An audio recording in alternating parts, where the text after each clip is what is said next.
You're watching, yes, the Yankees Entertainment and Sports Network.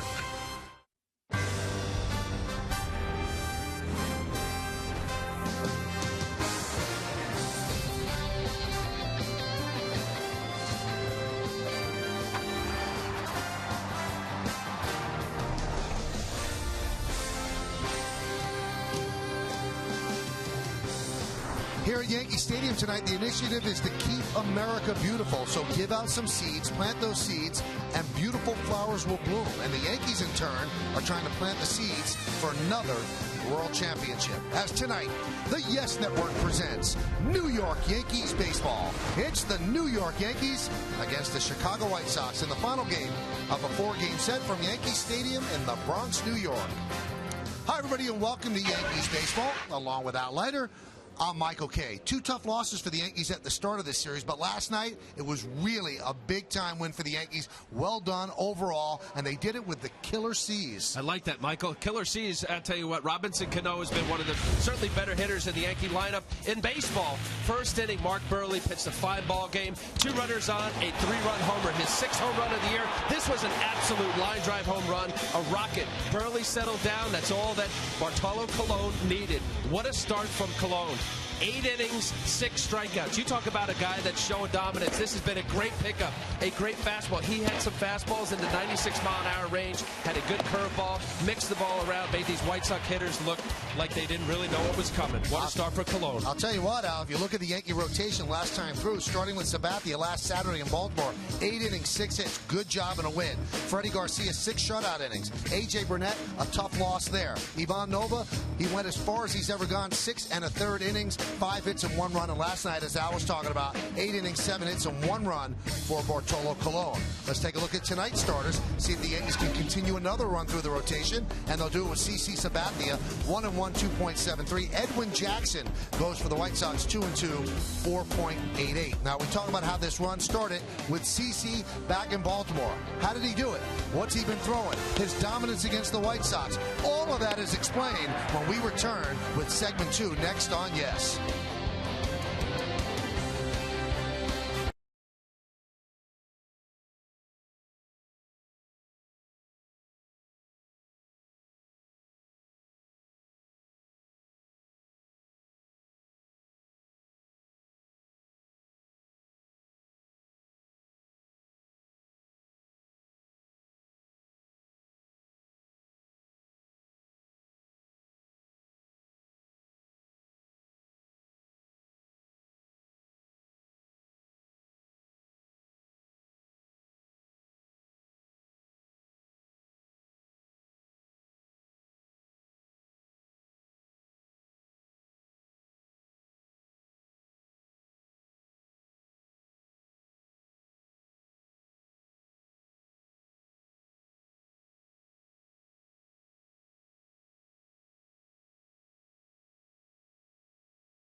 Away from the final game of the 4-game set between the Yankees and the White Sox. Now, back on Saturday, the Yankee starters really had been struggling. They had given the Yankees the fewest innings of any starters in Major League Baseball, but then CC Sabathia took over, and his performance against the Orioles really snapped this rotation to attention, Al. Yeah, it really had started with that start. I'll tell you what, it was a bludgeoning of the Birds down there in Baltimore. CC just being CC, he's averaged almost 7 innings a start.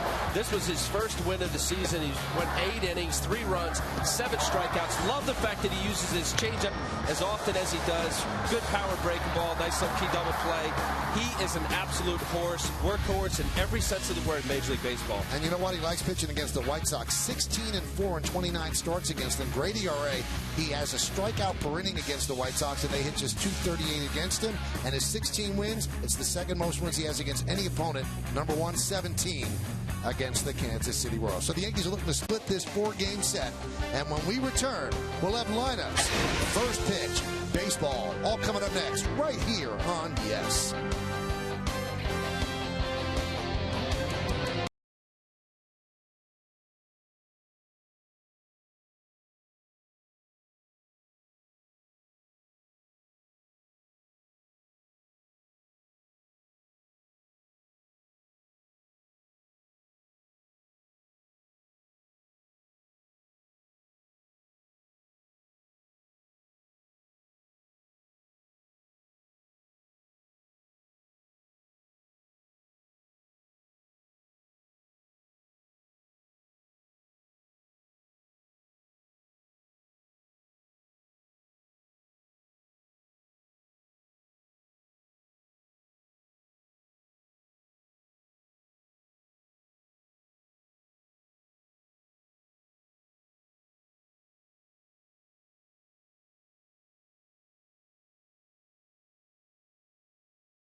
Yes is brought to you in part by Volvo. Pay nothing to repair or maintain your new Volvo for the first 5 years. Volvo for life. By Acela Express. Enjoy the journey.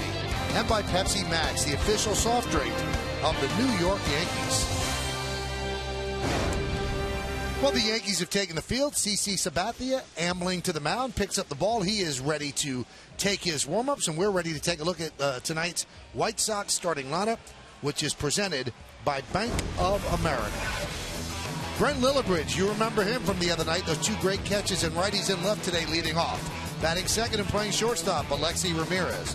Carlos Quentin, the right fielder, will bat third.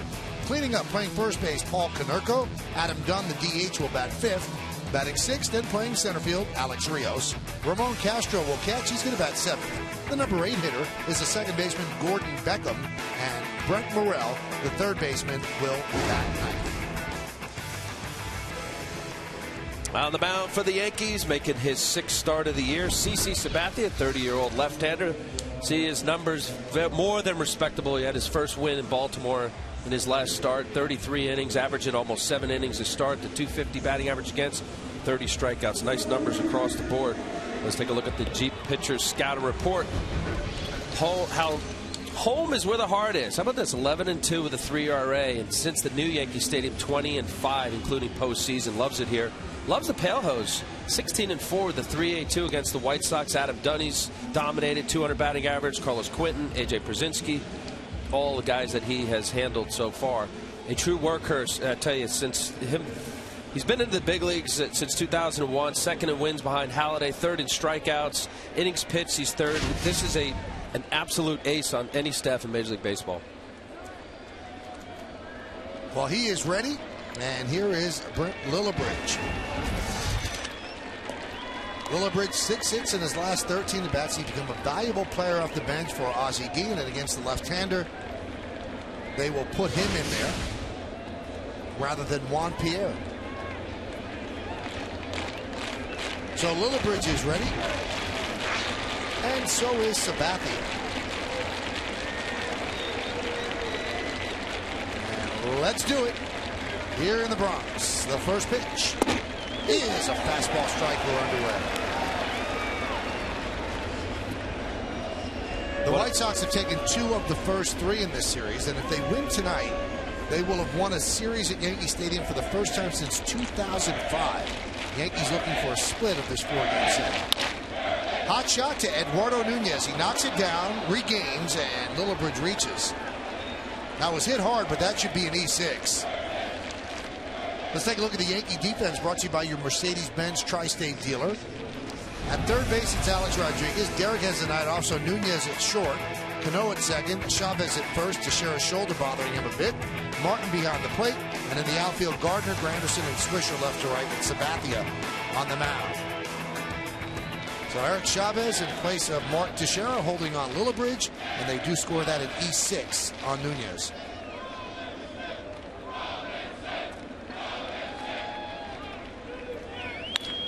Line drive, left field, a base hit. Cutting over is Gardner. He'll field. Going to third is Lillibridge. A throw, not in time, and that allows Ramirez to go to second. So Lillibridge, aggressive, drew the throw from Gardner, and that allowed Ramirez to go in behind the throw. Well, Gardner got to the ball quickly, and obviously this is a judgment call. You want to keep your runner at first base, keep the double play in order. He did not hesitate at all, thinking that he had a shot at Lillibridge. I think if it was on the bag, he may have been able to get him. But in doing so, Alexi Ramirez being able to get to second base. All right, so that's a single, and he goes to second on the throw. So now Sabathia has got himself into a little bit of a jam. And here is Carlos Quinton. The Yankees play the infield back. They'll give up a run. 2 speedsters on the bases for the White Sox. And the pitch is high.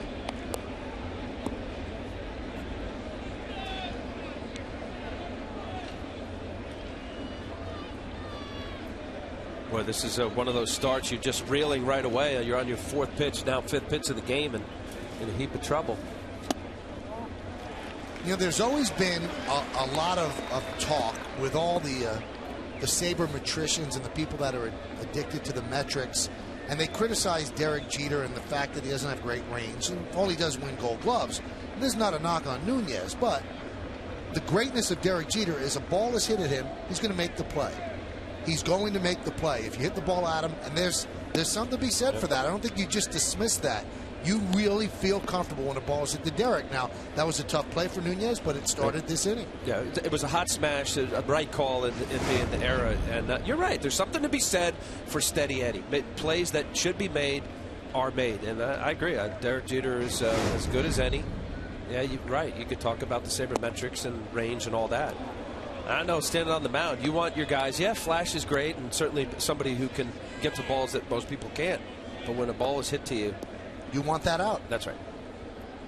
The ball was well struck, but should have been made.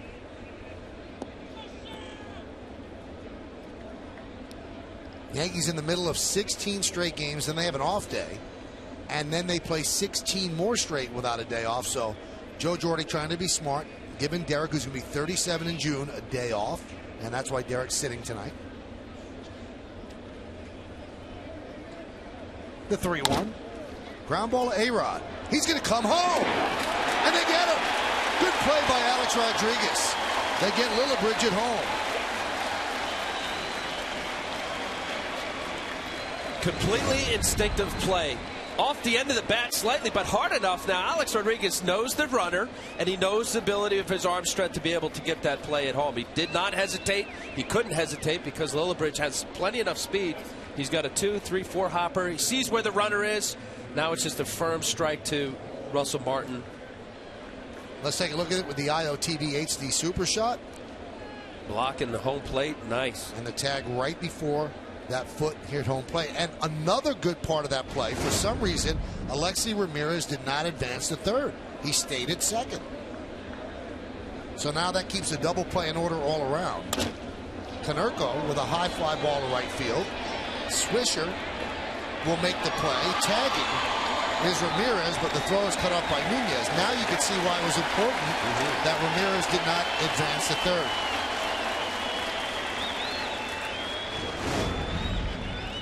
Here's one more look at that play at the plate, and every single angle shows that the umpire, Jerry Davis, the crew chief, got it right.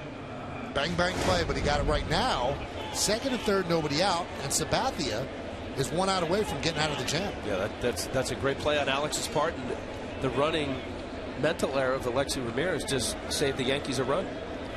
Here's Adam Dunn. And the pitch is outside. Dunn is 7 for his last 50. And if you look at the bottom of the White Sox order tonight, I'm not saying there's landing spots, but boy, you have guys that really, really are slumping. Adam Dunn 7 for 50. Alex Rios is 3 for 35. Ramon Castro is hitting .211. Gordon Beckham 4 for 47. Brent Morrell is 2 for 18. Lots of outs there. And there's an out right there as Dunn flies out to Granderson. And how about Sabathia? No runs, a hit, 1 error, and 2 men left. Wiggles out of trouble. White Sox nothing. Yankees coming to bat.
For 30 against him with runners in scoring position. Let's take a look at the Yankees starting lineup presented by Lexus. Curtis Granderson will lead off tonight.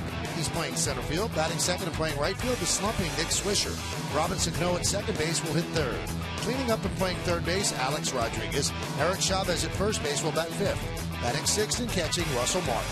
Jorge Posada will DH, he'll hit seventh. Batting eighth and playing left field, Brett Gardner. And Eduardo Nunez, the shortstop, will bat ninth. 27-year-old right-hander Edwin Jackson making his sixth start. The guy with good stuff came over from the Arizona D-backs. Here you see the 4.88 ERA, a few too many hits per innings, 31 to third innings, 39 hits. Good stuff all the way around. Let's take a look at the Jeep pitcher scatter report. Front end stuff. He's going to throw anywhere in mid-90s, low to mid-90s. Excellent breaking stuff. Put away at times, strikeout, swing and miss, but of late he has not. He's 0-2 in his last two starts. 23 hits in 12 and 2/3 innings. And how about this? He was traded in the same year, and the last time that's ever happened was in 1951. Cliff Chambers from the Pittsburgh Pirates was traded to St. Louis. And I said he was traded in the same year, throwing a no-hitter. Count 1-0 to Granderson.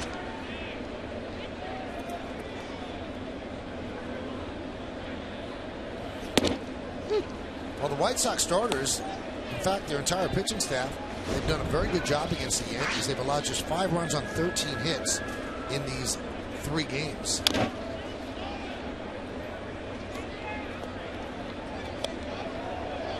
Now look at the split on Jackson. He came out of the gate in his first 3 starts 2-0, 2.89. and 24 strikeouts. But in the last 2 starts, it's kind of gone downhill with a close to 80 ERA. Well, his velocity, it can really vary greatly. I say front end stuff, he really has that kind of capability. Having already thrown a no-hitter, he's a young farmhand with the Dodgers.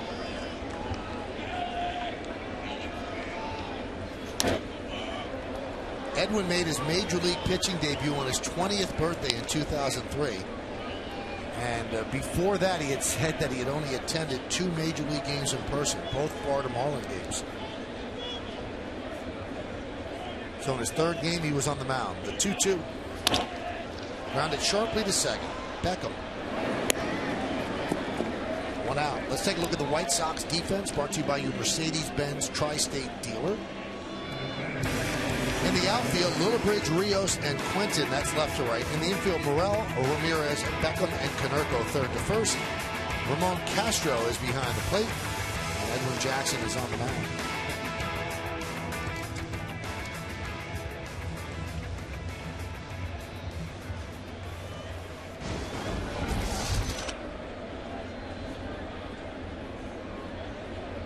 Here's Nick Swisher. Nick admitted after the game that the lack of home runs starting to bother him just a bit. Let's take a look at the weather, brought to you by Bigelow Tea. 64 degrees. Gradual clearing is the forecast, but the humidity is 88%. Longest streak that Nick ever had without a hit was 19 at-bats, and that was when he was at the White Sox in 2008. Nick does not like that call by the 3rd base umpire Todd Titchener, but he likes batting against Jackson. 4 for 13 with 2 home runs. But we saw a lot of check swing calls in favor of the pitchers for both sides in these now 4-game series. The hardest call to make, I think, in baseball. So subjective. 95 miles an hour.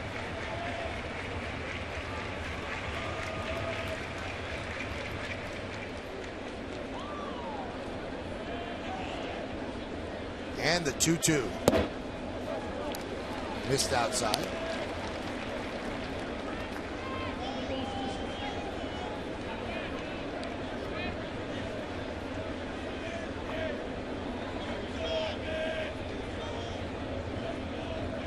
And the pitch.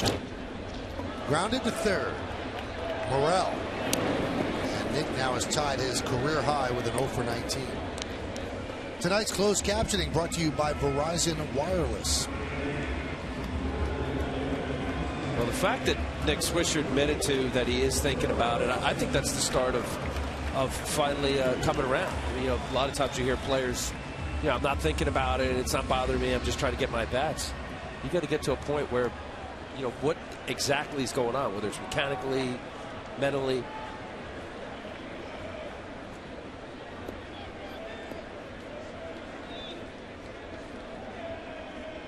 Here's Cano. He provided the offense for the Yankees yesterday, a 3-run home run in the 1st inning. Now he's batting in the number 3 hole.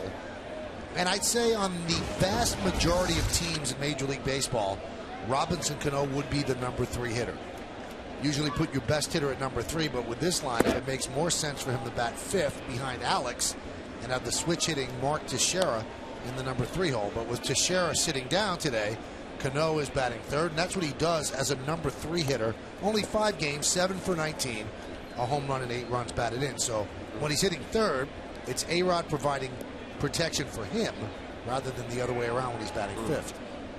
As you said, I'm trying to think of teams that would have a comparable or better 3-hole hitter. Not too many. Mark Shoulder barking after a diving play 2 games ago, and he aggravated it again yesterday. And until he came out for a pinch hitter in the 8th inning, he had played every inning of every game for the Yanks this year. Chop towards second base. Beckham is there, and a 1-2-3 inning for Edwin Jackson and the White Sox.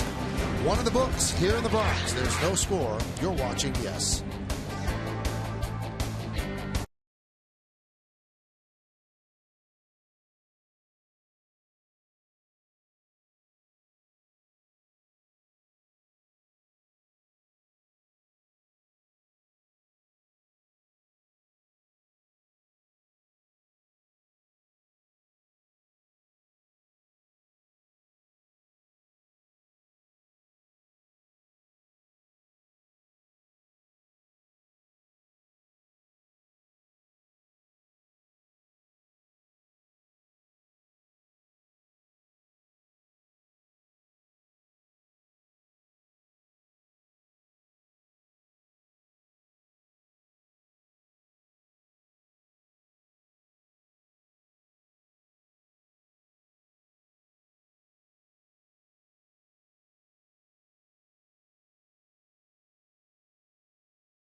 Tonight's question is, what is the most impressive occurrence so far this month?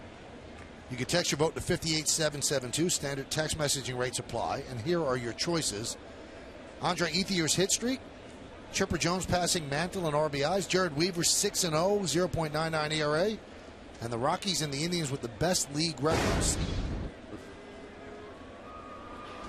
Also number 5, which wasn't listed there, Al Leiter only had 2 Red Bulls for yesterday's game, which I thought is an amazing occurrence. There's 1.5. Oh, really? Yeah. That's even more amazing.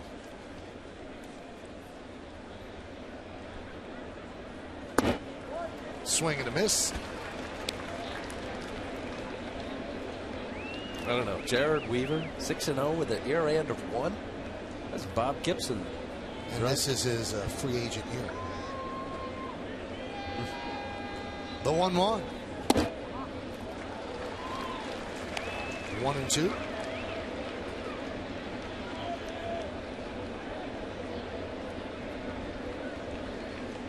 Rios, Castro, and Beckham.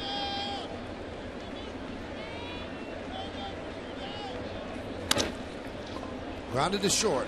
Nunez gets Rios for the first out.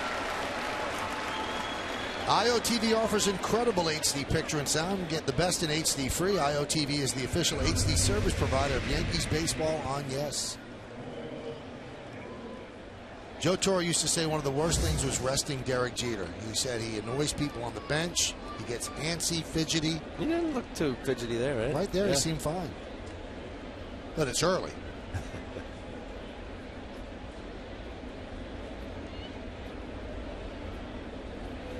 If you think about it, Derek Jeter has probably been the star everywhere he's ever played, ever since he was a kid. And he probably played every single game. So it's probably a difficult thing for him to watch a game and not be in it.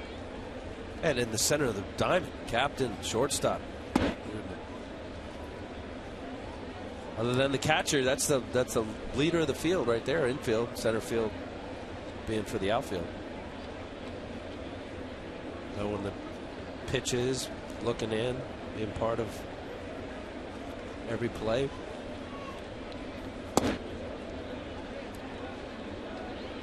I wonder when it's all said and done for Derek, if he would ever consider managing.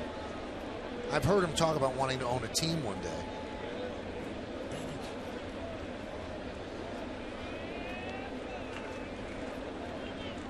Three out to Castro. There's a strike. Maybe get bored after hanging out for a while. But if you think about it, not very many superstars become managers. I mean, they've made a lot of money. Managing's a tough job. A lot of hours, a lot of days. Well, that's the thing now with the players of, you know, what they are able to make during their playing years. It's a little different than once upon a time. Guys get an opportunity to manage and be one of 30 managers in baseball. Line drive and a base hit for Castro. One out single against Sabathia. Backup catcher, Will Castro relieving A.J. Przinsky, who's hadn't done well against CC Sabathia. 2 changeups in a row, 3-1 count. Got back into the count with a 3-2 count with the changeup. Castro staying back enough to hit a little base hit to left.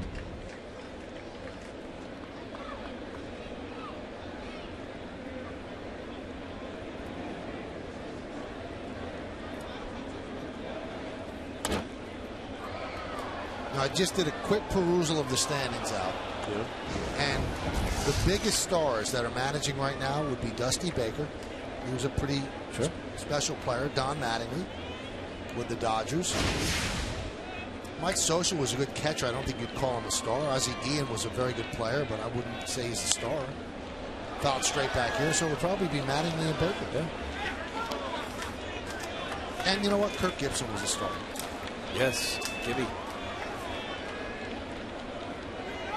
Joe's becoming a big star as a manager. World Series already. 300th win as a Yankee last night. Pitch inside to Beckham. Well, wasn't that the issue with Ted Williams, where it was hard for him to relate to the 250 hitter. Right. Because he was great at doing everything, and when you didn't do it or weren't able to perform, he couldn't understand it. So that's always an issue, and as you mentioned earlier, you make so much money if you're a star now. You don't need it. You kind of want to go to an island somewhere and buy it. Yeah.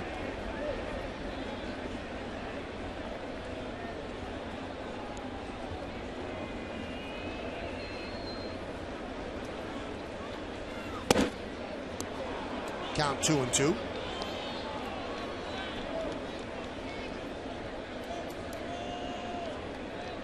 CC early on trying to find himself location-wise. Also, which pitch is working. He's throwing his changeup a lot early on. There it is again. That hits off CC. Can't find it. Finally does. And everybody's safe. So that's going to be a base hit for Beckham.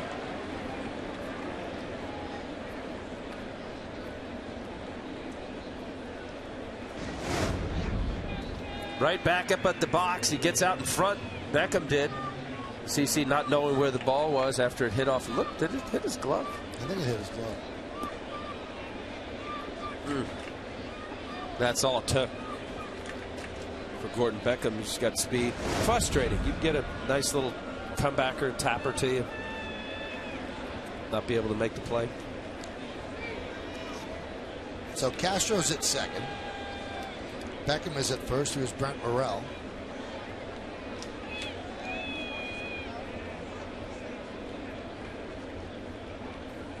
With that base hit, Beckham is now 5 for 12. That's a .416 average against CC Sabathia.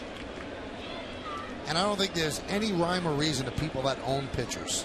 I mean, dating back to Tom Seaver, where Tommy Hutton owned him. Couldn't get him out. Tommy was a nice player, but he certainly shouldn't have been able to dominate Tom Seaver. Joe McEwing with Randy Johnson. Yep. I don't know if it was owning, but I think he had 3 or 4 home runs off it. Randy Velarde also owned Randy Johnson. Like 500 against him. Who owned you that shouldn't have owned you? Todd Pratt. Yeah. He got a lot of hits. Who should know? Mark McLemore never got a lot of hits. Good player. The 0-2. Fouled off. Was there a great player that you got out consistently? Vladimir Guerrero. He was, I think he was about 0 for 30, and he finally got a hit, actually a triple down the right field line. And he's a great player. Andrew Jones, I think I did well against him. I'd consider Andrew Jones in his prime a great player.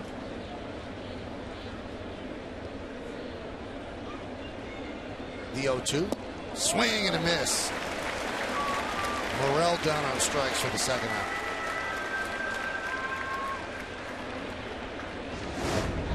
Just kept staying away on Morrell. Whoop.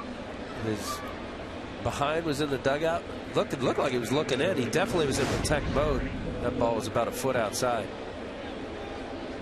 Doing CC Sabathia a favor there, swinging at a ball.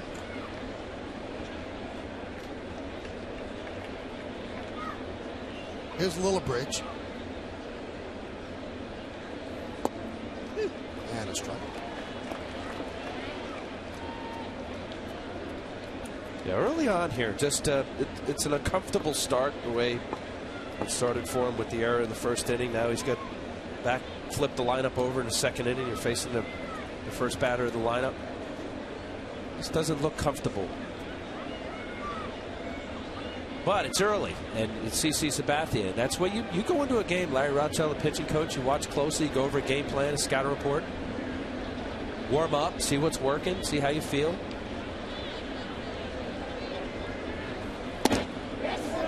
Check swing, did he go? Yes, he did. So the count now 0-2. Lillibridge reached on an error by Nunez in the first inning.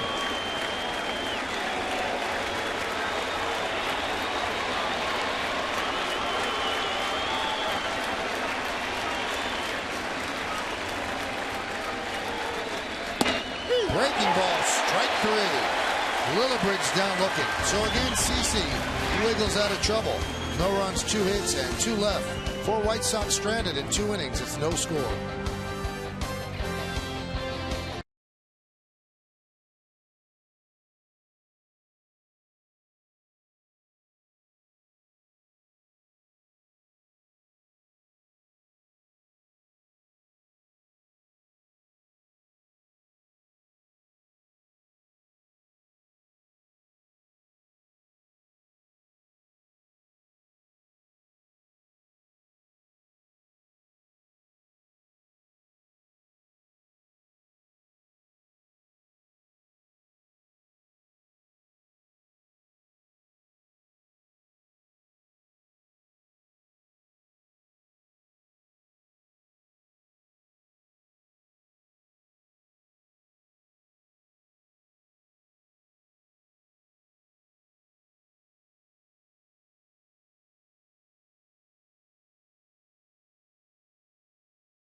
I want to remind you there are ways to save money and conserve energy in your home.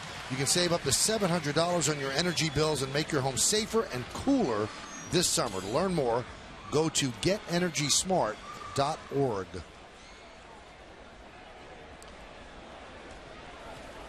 Sun going down here in New York City. A-Rod's getting up there at the plate, and he swings and misses at the first pitch. Big, healthy cut, Alex. Often he'll come up and say, if I get a first pitch slider, I'm giving it a hack. Which is exactly what he got. Inside with the fastball. Alex, I wouldn't say he's in a slump, but he's 2 for his last 14. Yankees are the only team with 2 players on the current roster with 400 or more home runs. A-Rod has 618 and Andrew Jones 408.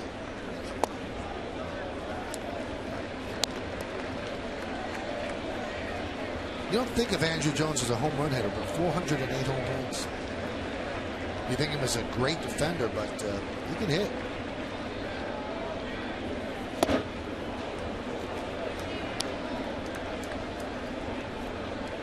But the year in 2005, 51 home runs, 128 RBIs.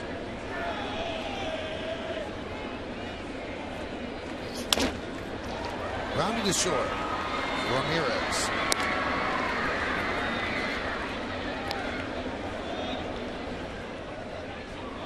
Edwin Jackson, who retired inside the first inning, that was special for him. The first time he'd done it this year in 6 starts. Jeez. A lot of the White Sox pitchers have done a good job against the Yankees. We mentioned earlier, 5 runs on 13 hits. And they have a very highly respected pitching coach in Don Cooper. I just want to know, how much does the pitching coach play in to preparing and putting a whole game plan together, how to go with guys? A lot. You know, I'll even back up, Michael. You know, Donnie Cooper's been around for a long time, and as you say, very well respected, solid pitching coach. First, there's a trust. You believe in what your coach is telling you. And the information is unique in the sense, and I think what Donnie Cooper does well is that his information to you is slightly different to me. I mean, whether it's Phil Umber, you know, the performance he had first night is a different way. Because my stuff is different than your stuff. That's right. So he caters delivery. to the stuff. That's right.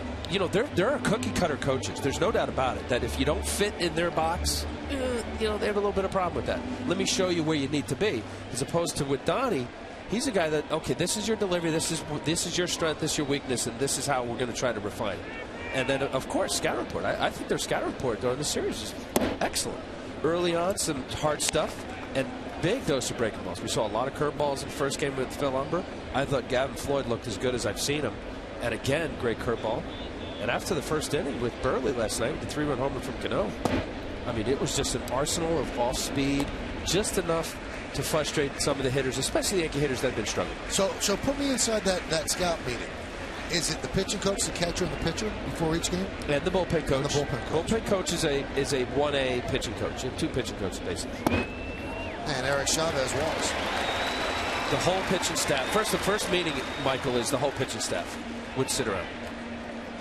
And that's how the offense is broken down in this series. The Yankees hitting just 149 and a 213 on base percentage. White Sox haven't done much either. Yankee pitchers have done a good job. Well, this has been a heck of a well-pitched series on both sides. So the whole staff's in. You have your pitching coach. You go over scout reports. If there are pitchers on your staff that has a history with guys, they'll chime in, give their information as to what they think, and then it becomes unique each day of that start. You sit down with your starter, your catcher, and go about a scout report. Hot shot up the middle. Diving stop by Beckham. There's one on the first. Pretty double play. Beckham took a base hit away from Russell Martin and started a 4-6-3 double play to end the inning. We played 2 here at the stadium. The Yankees and the White Sox are scoreless, and the Yankees didn't have much more of an inning because of that play.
Partner play, great partnerships are built on trust at GE Capital. We prove that every day. Well, I'll tell you, this GE partner play was basically done by this hot smash. The hot smash pass, Edwin Jackson. You see the great play to get the ball. He kind of fumbles it out of his hand. Alexi Ramirez able to capitalize. Alexi Ramirez now grounds out to Alex. And there's one away. Well, it's a little fumbled, but because of how quickly it got to Beckham, strong throw over to Konerko, easily getting Russell Martin. That ball was scolding.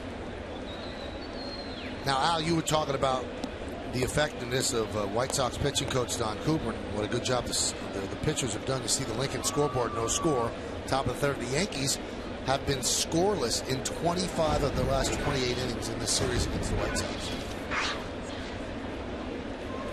And it was the White Sox that came into town just completely inept offensively. They had not scored 20 innings coming into the first game of the series, then didn't score in the first 3 innings.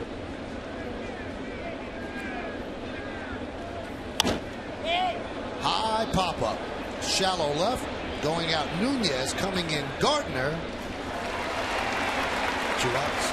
Yeah, I think a combination of a lot of things. There are some of the Yankee hitters that have cooled off, and there's a way in which you pitch to a lineup when you know you can pitch around a guy, especially if you get behind in the count. I think that the White Sox have done a nice job of that. Phil Humber, there was no history. I think you've cited the statistic the first night of this series. The Yankees historically haven't done well against the pitcher they haven't seen. Humber took a no-hitter into the 7th inning, one of the best starts of his professional career. And then it's, we were talking about it last inning, and you can have the greatest scout report, you can have a great coach. It's a matter of executing the plan, and that's making quality pitches without making mistakes.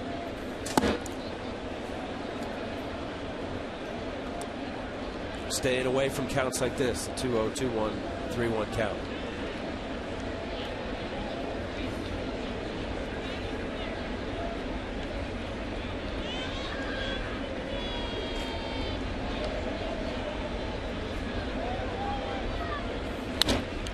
Now you watch CC tonight, and it's in stark contrast the way he pitched Saturday in Baltimore, when he actually threw one fastball that was clocked at 99 miles an hour. But we've seen this with Sabathia before. Even if he doesn't have his electric stuff, he manages to get through and navigate the lineup, and that's a sign of a great pitcher. You said it. And it also is a sign of a guy who's very comfortable and will figure it out.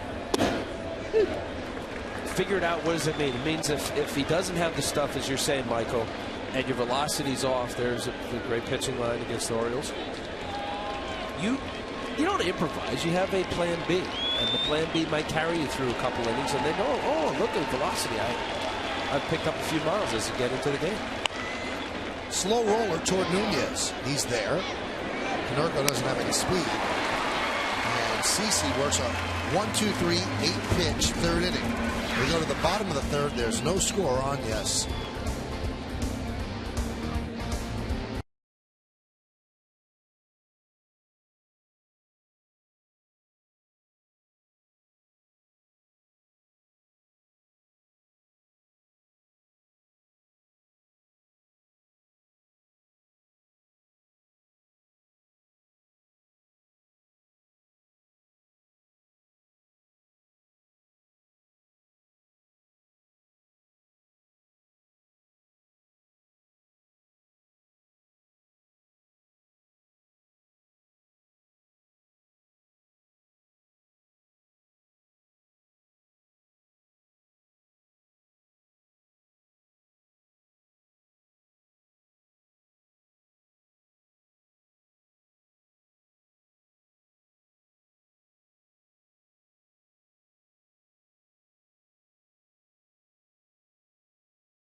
In part by T-Mobile, America's largest 4G company, by the men's store at Lord & Taylor, and by Acura Advance.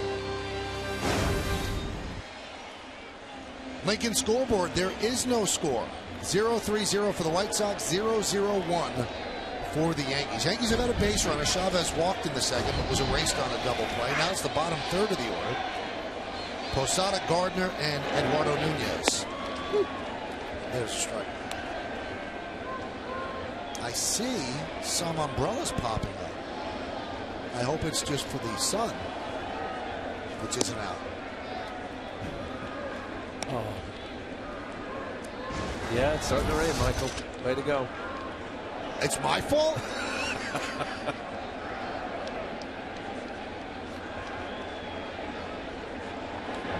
The 1-1. Grounded to short, Ramirez. Gets Posada, and Jorge's struggles continue. Now 1 for his last 22. Must be very foreign for him out, coming into that at bat hitting 138. He has the 6 home runs, and some of them have been big, but he is really struggling. Well, you talk about, I mean, really, if you talk about the Yankee offense, it's been about the home run, and Posada, I think, is the poster child for that. 9 hits, 6 of them have been home runs. Not a heavy rain. Certainly they could play through this, and you have to get this game in. And there are a myriad of reasons. One, the Yankees already have 3 rainouts that they have to make up. Number 2, this is the White Sox only time in, and it makes it very difficult to make up this game then. And that means that the White Sox have to come off a road trip and come here, and that takes an off day. So you want to get this game in at all costs. Here's Brett Gardner.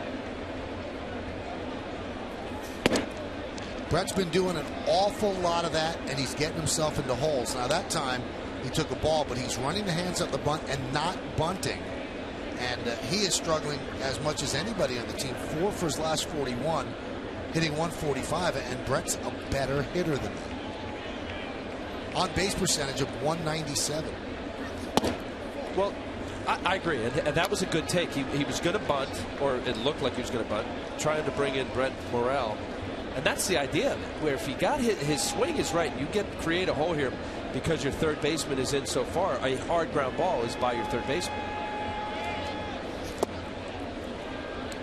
And he ends up walking, so the Yankees will take that because now Gardner can use his speed. He has not been on base that much.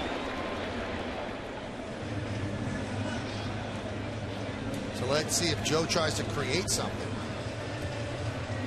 Well, as a staff, this White Sox team has not held runners. They are caught stealing 2 of 21 attempts. Castro 17% better than Brzezinski, their starting catcher, is at 7% caught stealing. League average around 25%.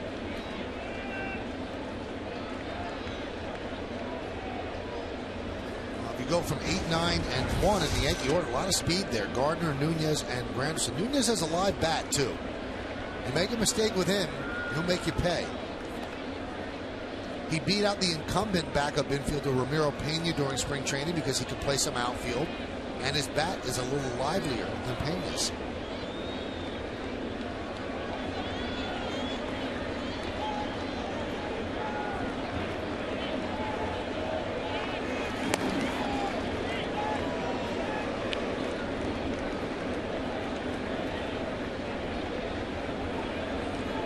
Nunez also spent a lot of time, and you see Gardner there. That's not a good percentage. He spent time, Nunez did, with Robinson Cano and the Dominican, and they were working on hitting for more power. That one gets past Castro, and Gardner moves to second. That's what speed does, Al. Sometimes the pitcher gets distracted, yanks a ball, tries to make the perfect pitch, get it to the catcher quickly, the slide step, and the runner doesn't have to steal the base. And a yanked 59-foot fastball away. Castro not able to handle this pitch. And that's exactly right. You get a guy that can run with the speed of Brett Gardner. Everybody's on alert. Called throw over, step off, slide step. A lot of stuff going on, even if there isn't a stolen base. And that all comes from the bench.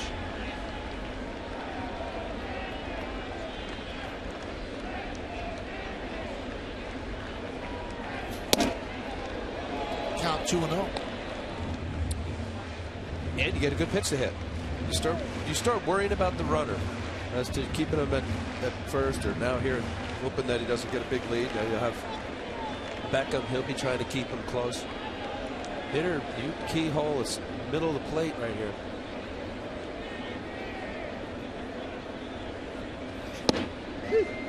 And Nunez makes contact. 93. Check that. 53 plate appearances last year. Struck out just twice. That's pretty good.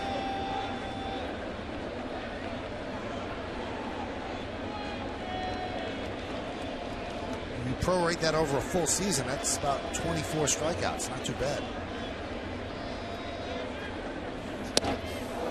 Buzzed him up and in. And the count 3-1.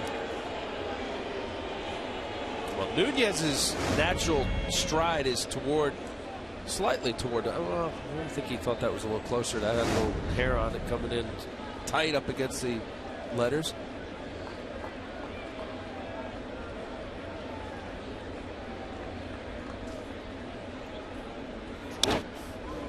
Fouled that one back.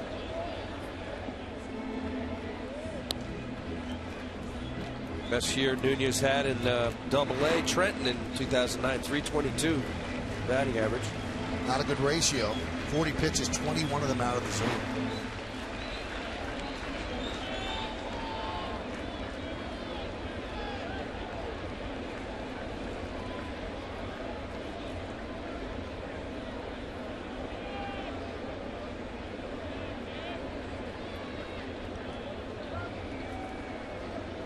Two. Walker. So Jackson walks Gardner and Nunez. Well, not part of any plan for Donnie Cooper, pitching coach, or the pitcher. You have the 8-9 hitter. You attack the bottom of the order. So often you see that a pitcher will cruise through the bulk of the lineup to 3, 4, 5, and then whether it's a lack of concentration or you miss, and then it becomes a spiraling effect. Yankees have an opportunity to take advantage of this. Now here's Granderson against Jackson, and this is a big part of that 3-team deal that went down in 2009. Edwin went to the Diamondbacks. Detroit sent Granderson to the Yankees. Ian Kennedy went to the Diamondbacks. And Max Scherzer and Daniel Schlereth, along with Austin Jackson and Phil Koch, went to the Tigers. But these were two of the big parts of that deal. Edwin Jackson and Curtis Granderson.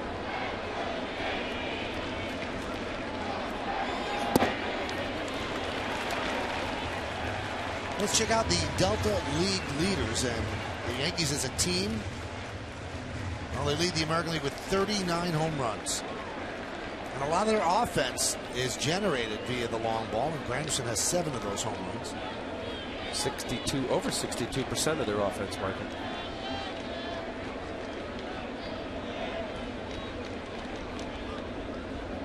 Runners go. Throw to third. Not in time. Double steal.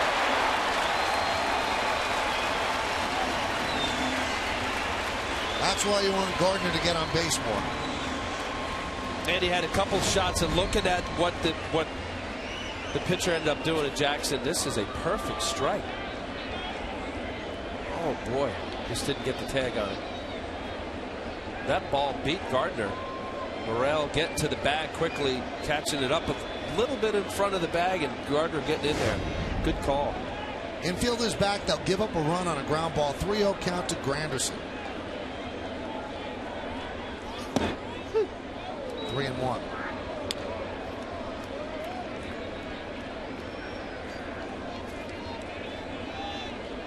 Bottom of the third inning, no score. Yankees and the White Sox.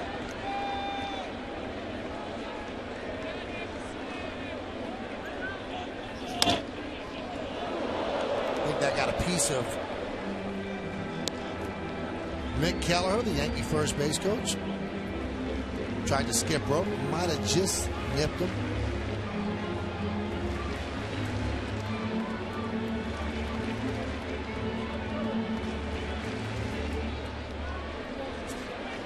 So now 3-2 with 1 out.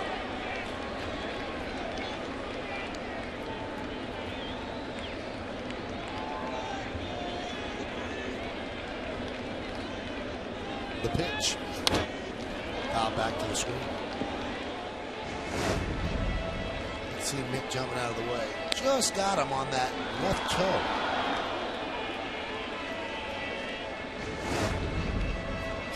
Slick fielder in his own right. I think Dancing with the Stars is going to come call.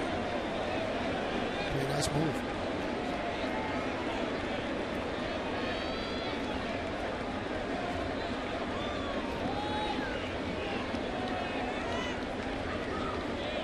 And the 3-2. Anderson really bad. Look at that right here. He's got a 3-2. He's fighting. Edwin Jackson throwing a lot of balls, getting behind the count. That was a slider that ended up backing up. Still a tough pitch to fight off for Curtis Granderson. 8th pitch coming in this at bat. Coming into this tonight, Granderson 143, 1 for 7. Now 1 for 8. That batting average went down.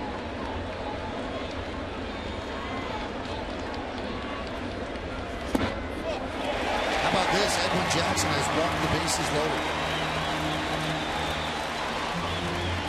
Granderson obviously seeing the erratic control or lack of from Edwin Jackson. First pitch fastball down the zone, misses again. Now he's in a good count, 2-0. High fastball away, stolen base, 3-0 right down the middle. Now he fights it off. He knows productive out to the right side. Fight again. That was a tough pitch right there. 3-2 slide. Looks like he took a little bit off that last pitch. Command is an absolute issue right now for Edwin Jackson. So Donnie Cooper comes out and talks with Edwin Jackson. And the Yankees have the bases loaded, so an opportunity to break through, and they certainly have a batter up that's due. Nick Swisher 0 for his last 19.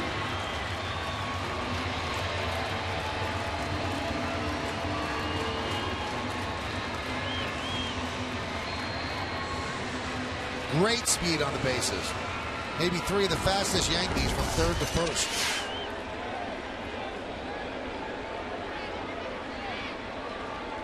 So Jackson will work from the full windup.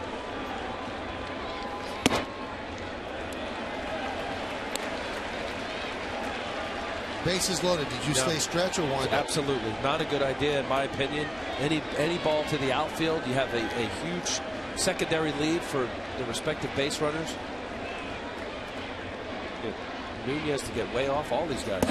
So he's doing this just because he feels more comfortable in the windup. That's right. You get to a point where he's missable now. He's missing even in the windup. You don't allow the base runners to get huge walking leads and huge secondary lead. This is a decision that Jackson's saying. Probably Cooper came out and said, look, if you feel more comfortable winding up, go ahead.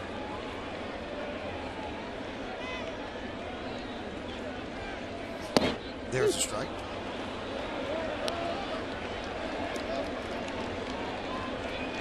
Nick has driven in 7 of 8 runners from third base with less than 2 outs.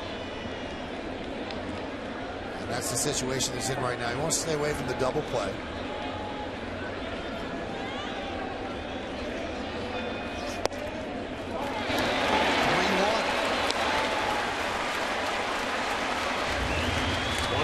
Pitches this inning, Michael. 16 of them are balls.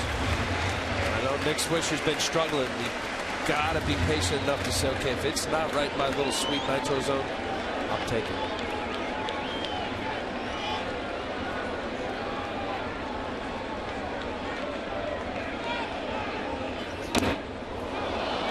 He's looking for the grand slam there in the count 3-2.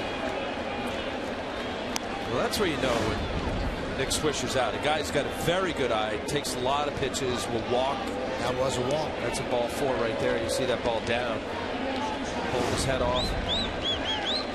He is so jacked up to do something after struggling as much as he has. And there's a perfect spot for it. Runners will stay put. There's just 1 out. 3-2 count.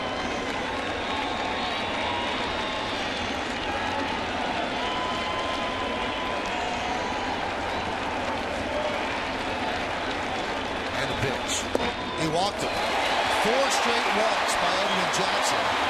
Brett Gardner will come home, and the Yankees have a 1-0 lead and RBI for Swisher. Well, there's no defense, obviously, against the walks. Here 4 in a row.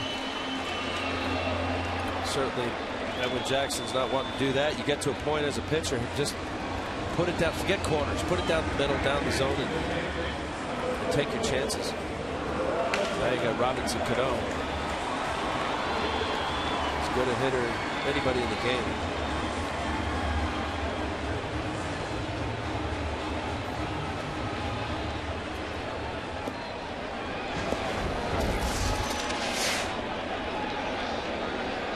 All right, now explain this to me, Al. Why is he going stretch now? I think it's totally in his head. I think he thought that I'm going to wind up, I'm going to get a double play, get out of it. Now he's realizing that didn't work. And that didn't work either. Deep drive to right field. Clinton makes the play. Tagging is Nunez. He'll score. Moving to third is Granderson. It's a sac fly for Cano. He flirted with a grand slam. And the Yankees lead 2-0. Well, not quite the same height or velocity from last night's first at bat against Mark Burley, a 3-run homer. Just a little bit out in front. I think he got it off the end of the bat. Still, good swing, well struck. Quinton able to track that ball right to the wall. Nice play from Carlos Quinton. Still has a no-hitter going, but he's trailing 2-0. 201 is usually just an area code for New Jersey. Here's Alex Rodriguez, first and third with 2 outs. The count 1-0. Well, it is no hitter against Tampa Bay. Edwin Jackson, he had 8 walks.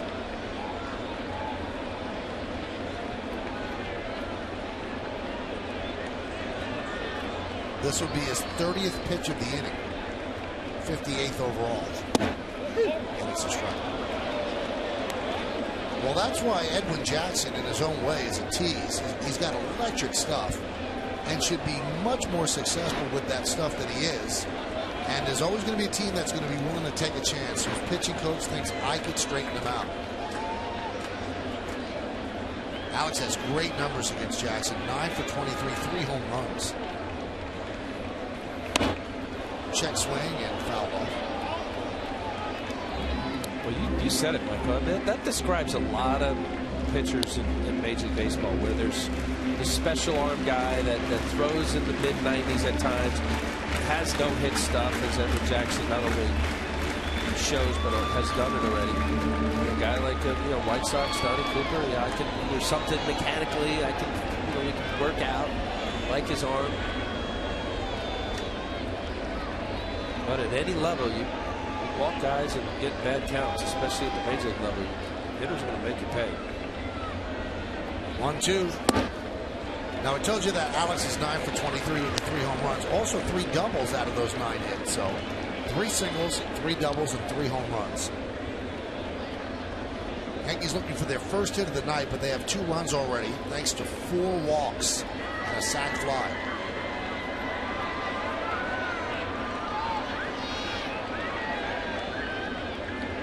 The 2-2. Still 2-2. Alex grounded to short. That was in the second inning against Jackson. Alex just fighting off that pitch. You see late emergency hack. Edwin Jackson showing a good slider.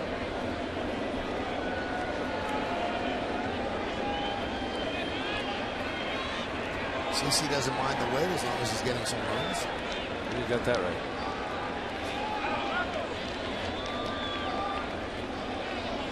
Two.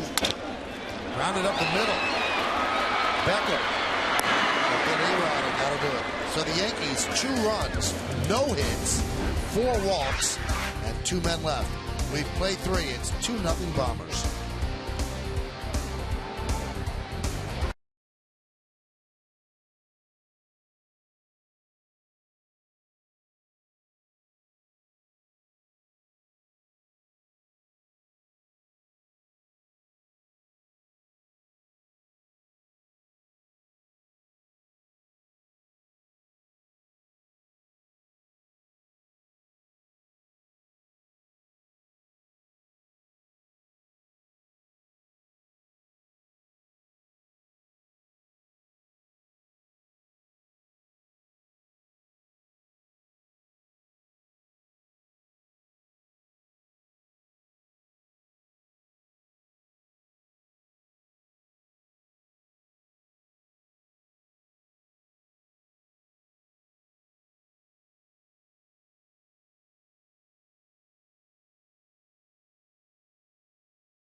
Quit line quiz. This is kind of an amazing thing. I didn't realize it. Eric Chavez, who has 6 straight Gold Gloves, is one of 4 active Major League players with 200 or more home runs, but they have never been selected to an All-Star team. Huh. Who are the other 3? Did you realize that Chavez had never been an All-Star? No. Here's Adam Dunn. One of the years. Oh, come on. You would think. 2-0 Yankees without a hit. Now, we might as well get this out of the way because you know the Yankees will probably pick up a hit.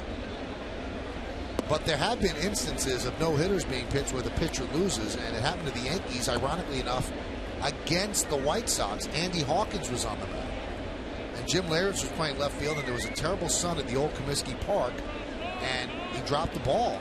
That was an E7, let runs in, and the Yankees ended up losing, and Andy Hawkins pitched an 8-inning no-hitter. And he was credited with a no-hitter, but since then, the rules have been changed that you have to pitch 9 innings in order to get credit for a no-hitter. I remember that.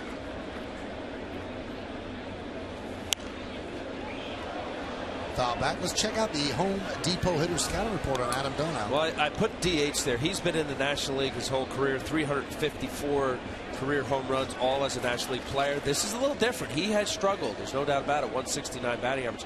Yellowstone, he can hit it out of any park.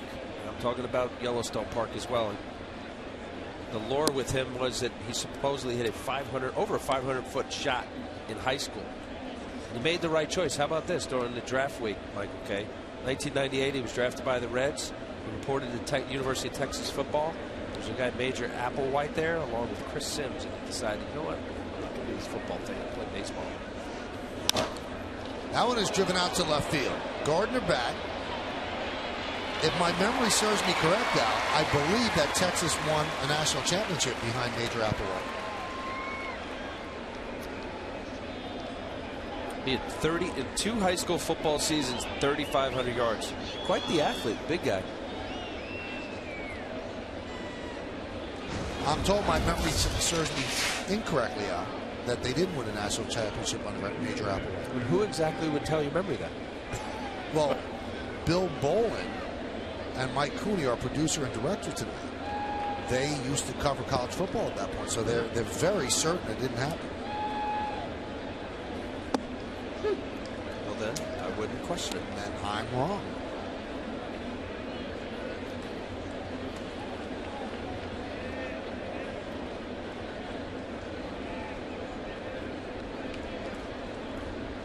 The 0-1. Fly ball left field off the bat of Rios. Gardner is there for the second. This is where CC Sabathia could start settling in. Looked a little uncomfortable early on. Trying to find release point, arm speed, delivery, all that coming together. And it's a little frustrating at times. Love the ball strike ratio. The fact that he uses his changeup as often as he does, I think gets him outs, as we just saw there with the fly ball to the left off of Rios' bat. Castro hits one off the foot of CC. He goes after it, and so did Chavez, so a miscommunication there. If Chavez had stayed at first, they would have gotten the out. Well, that's the inexperience of Eric Chavez, having never started at first, has played there. You got a pitcher running after the ball. Obviously, somebody's got to play first. He may have had him. Oh, I'm certain if he stays put, yeah, they would have had him. Castro, runs like a catcher. I tried to edit myself because I know I'm going to see John Flaherty tomorrow, and he hates when people say that. Well, Flaherty could run along with Russell Martin. Ramon Castro could. It was Gordon Beckham. Beckham hit one off of CC. There's a ground ball to short. Nunez goes to second, and that will do it here in the fourth. No runs a hit, no errors, and one man left on base. We played 3.5. Yankees lead 2-0.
Eric Chavez, one of 4 active Major League players with 200 or more home runs who have never been selected to an All-Star team. Who were the other 3? Pat Burrell, Matt Stairs, and Aubrey Huff. Pat Burrell, I would have figured somewhere in that career had an all-star year. Isn't it weird how Pat Burrell won a world championship with the Phillies, then signed a 2-year deal with the Tampa Bay Rays and couldn't hit in the American League, then goes to the Giants and wins a World Series there, and they re-sign him. It's like he can't hit in the American League. Well, obviously comfortable. I think that everything that went on in San Francisco was just the moons aligned, all these retreads, and guys that weren't right fits in other places ended up signing there. I think Cody Ross was a great sign, actually a waiver wire sign. Aubrey Huff was on that list.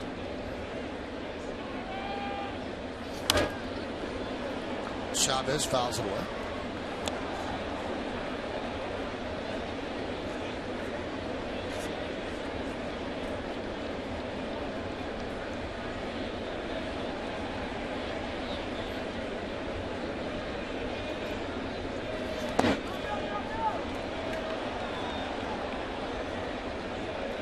Our research department went to work and they tried to figure out the last pitcher to pitch a complete game no-hitter and lose. And it was Matt Young of the Red Sox. He did it on April 12th of 1992, which ironically enough is also the Major League debut of John Flaherty. And he was the catcher. Wow. We're talking about John Flaherty. 10 stolen bases in his career.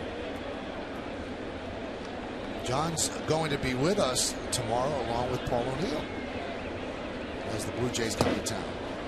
Chavez swings and misses.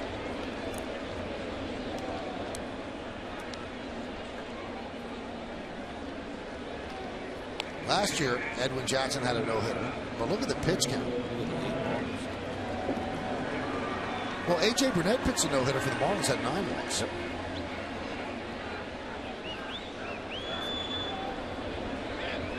Sometimes effectively wild. Yeah, you can be effectively wild where the hitter has no idea what's coming. You can't even try to guess because the pitcher doesn't know where it's going. Yeah, but 8 walks is not effectively wild. That's hit or miss. A lot of misses though. Yeah. There were no hits. Yeah.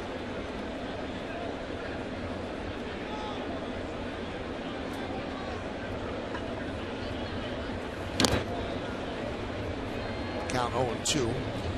Martin robbed of a base hit. Nice play by Gordon Beckham up the middle, who turned into a 4-6-3 double play.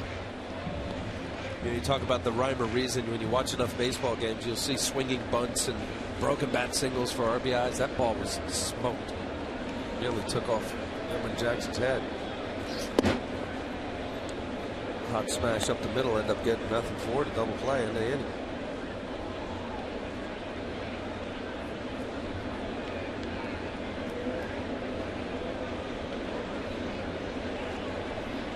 One, two.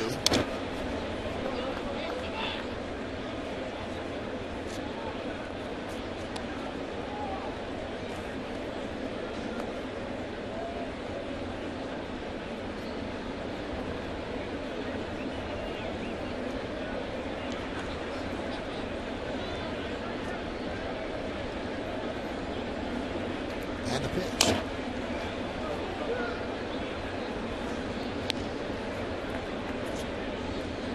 Talking about Bartolo Colon last night. What a great game and early on, as well as he's pitched.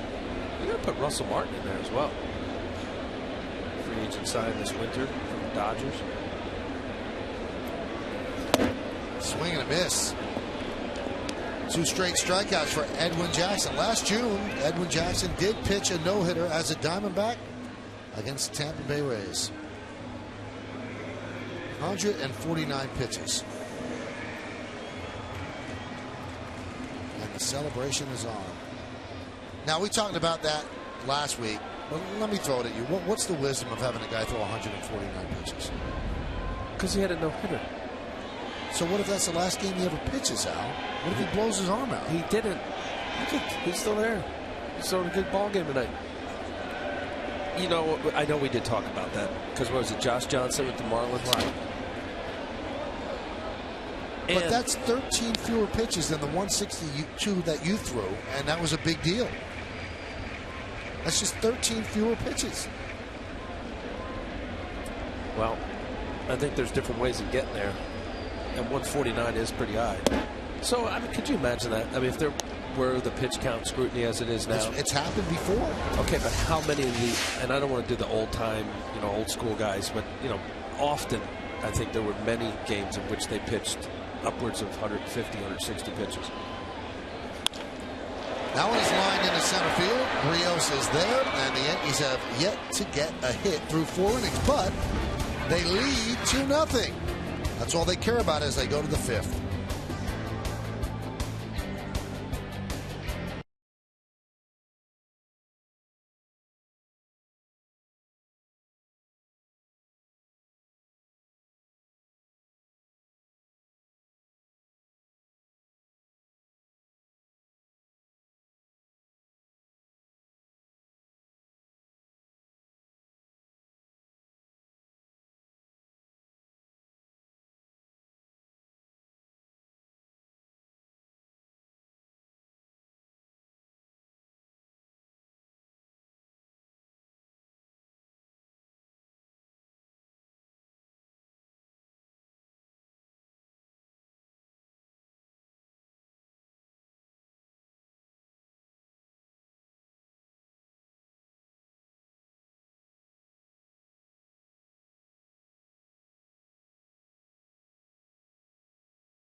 We'll talk to Bob a little bit later on. You see Ben Zobrist, 8 RBIs in game 1, so 2 more in the second game of the doubleheader.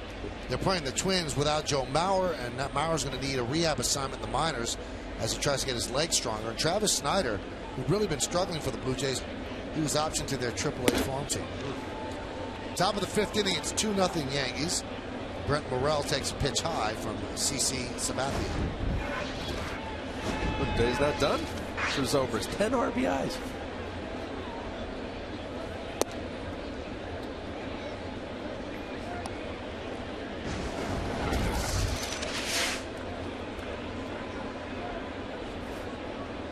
White Sox are 10-15. They've come under a lot of fire of late.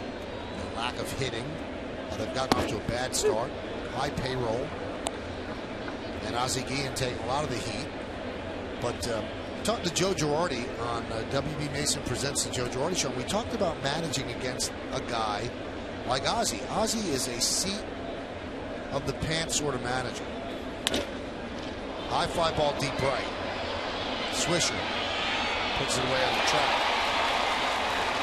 And it's hard to manage along with Ozzie because Ozzie will go away from the book. He's not managing by the book. Now, some of the quote-unquote great managers, you know what they're going to do on a 3-1 count because that's the thing to do. You know when they're going to pinch hit, take a pitcher out. You can think along with them. It's hard to think along with Ozzie because he's unorthodox and goes off the reservation sometimes. And sometimes being unpredictable really helps. You know what? It's fitting of Ozzie's personality because he does occasionally say some things that'll seem as flying off the handle and not consistent. Well, you know, here's one for Michael. They've they'll try to steal. No doubt about it. They've been caught stealing 14 times out of 30 attempts. Not good? No, that's a bad ratio. But his mindset, knowing Ozzie, go. You get on there. We've seen a few during this series. Russell Martin made some good throws, throwing some runners out in some unpredictable situations, trying to apply the pressure. Yes, they have Juan Pierre, good runner. Alexi Ramirez, good runner. Rios will steal some bags. Their offense has been anemic of late. 3 runs or fewer in 6 straight games. So, when you're managing against an Ozzie game, you can't think along with him when you want to steal a base. You can't say, okay, I'm going to pitch out here. Because you don't know when Ozzie's going to send it. That you could send him not in a running count.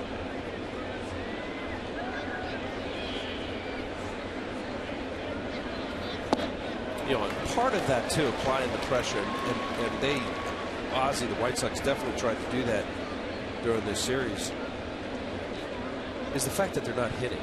And I think much of their offense, and this is a good team. This is a good team. Yes, they're figuring out their bullpen. I like their rotation. Adam Dunn is going to be a significant part of their success. The reason why they signed him: power left-handed hitter, right-handed dominant team. Between Carlos Quinn a couple of years ago, I think he was robbed of potential MVP. He broke his wrist. Konerko, we talk about a true professional hitter, and Dunn in the mix. It's very formidable 3-4-5, but they need for him to get going. He had an appendectomy early in April, had a good last week of spring training, started the season on fire, had the appendectomy, and he just has not come back. Swing and a miss.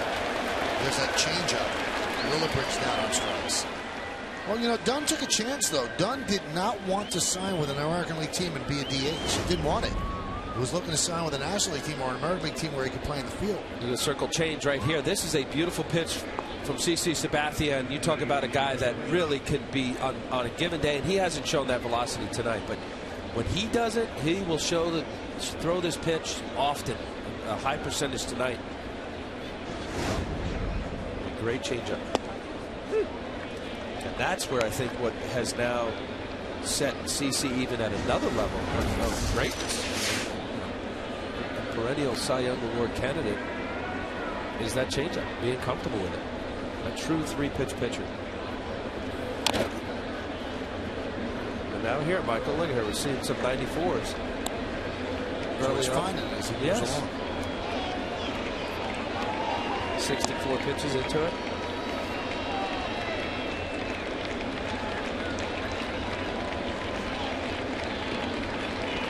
So Martin wants to get this high fastball here. Good pitch. Alexi Ramirez is a good fastball hitter, and anytime you get in a count like that, you'll see Russell Martin wanting that high fastball. Aggressive fastball hitters will swing at a fastball somewhere in the area code. That was a little too far out of the area code.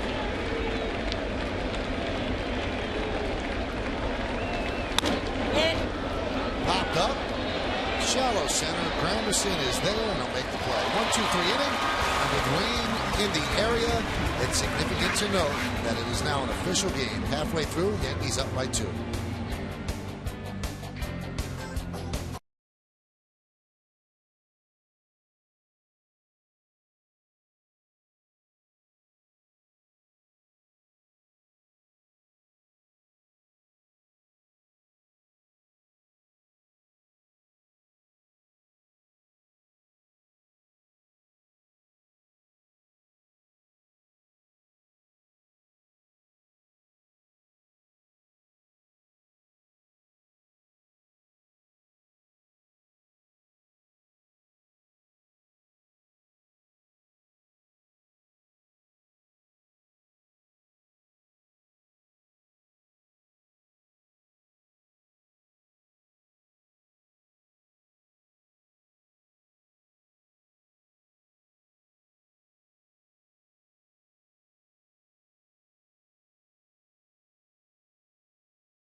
group outing and a game day suite. Game day suites can accommodate groups between 12 and 382 guests with an all-inclusive food and non-alcoholic beverage package. Make your special occasion legendary. Operators are standing by right this second at 212-YANKEES, or you can email suites@yankees.com or log on to yankees.com/suites. Edwin Jackson is trailing 2-0 as we go to the bottom of the 5th inning. He's yet to allow a hit. Brett Gardner started off the Yankee rally in the 3rd. A walk to Gardner, a walk to Nunez, a walk to Granderson, a walk to Swisher, forcing in a run. And then a sac fly by Cano to deep right. And that's the scoring in the game. 2-0 Yankees. Good strike.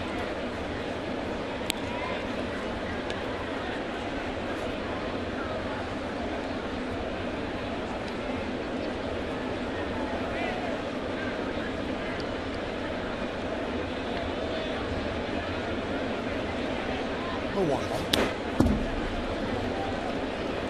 2-1. Important for Brett Gardner, who has been struggling. A 145 batting average on the season. Even though it's a walk, he ended up scoring. So still no hits there. Be patient. You got a pitcher who's been erratic with command. 2-1. Strike. Jackson lifetime against the Yankees in 7 starts, looking for his first win. He's 0-4 with a 4.91 ERA.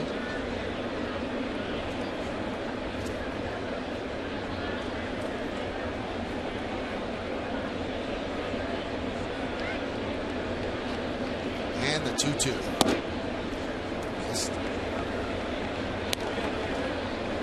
A couple good pitches right there from Edwin Jackson. Painted on the previous pitch down in the zone. That looked like it was a little off the plate. Opening on part of Jerry Davis. Pulling that ball away.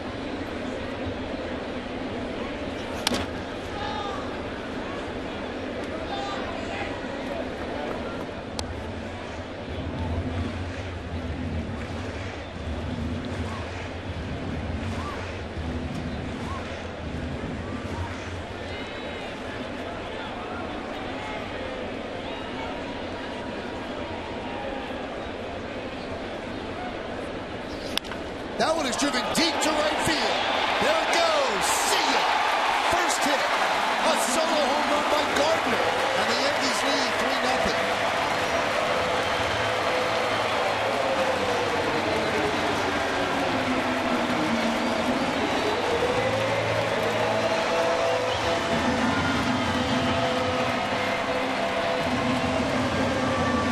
Gardner getting a low fastball. Down and in the nitro zone. 3rd home run on the season. Hasn't been getting many hits, but boy, oh boy, that was well struck. 3rd home run, 2nd home run of the series. The 2nd game here against Gavin Floyd hit a solo home run. Here's Nunez. Breaking ball strike.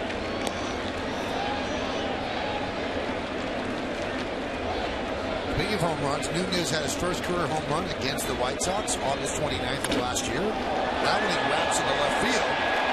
Willibridge fell and then could not recover. The ball goes over his head. And Nunez gets a double.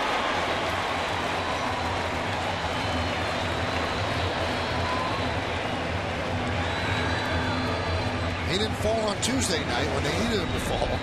Well, not only did he fall, Michael, he came up on that ball. That was a line drive, hard hit ball. This is a rocket. Initially, Willibridge looked like he took a step in and then realized, hey, I better get back up. Too late over his head.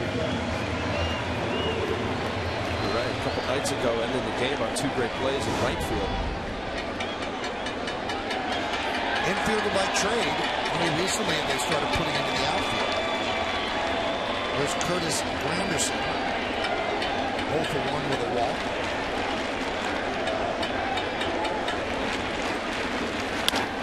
That one is drilled to right and deep. Quentin back. It's over his head and off the base of the wall. Nunez rounds 3rd. He will score. Going to 3rd is Granderson. It's a triple. It's a 4-0 Yankee lead.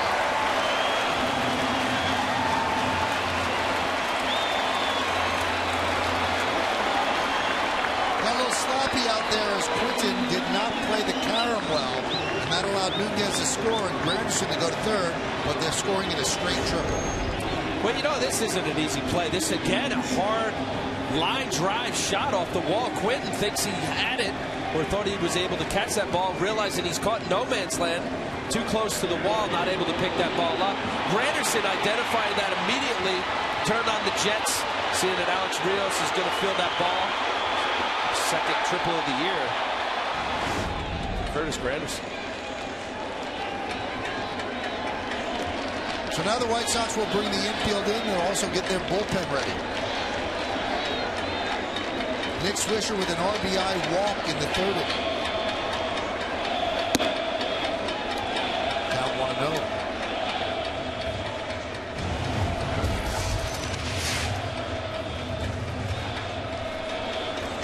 Nick was not overly fond of Ozzie Guillen when he was at the White Sox. That's why the Yankees were able to get a smart deal. Didn't have to give up too much for a guy who's been a big part of a championship team.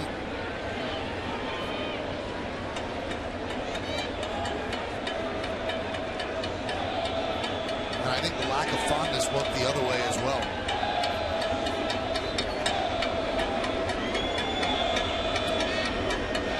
I think there's often, that happens in the game. And anytime you're in a situation where you can beat your old team, maybe a manager that wasn't the most fun to play for.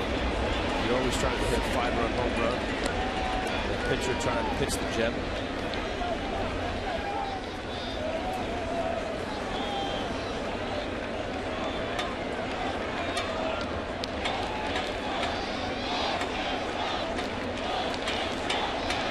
The 2-1. Line drive, a base hit. Run scores. That snaps an 0 for 19 for Swisher.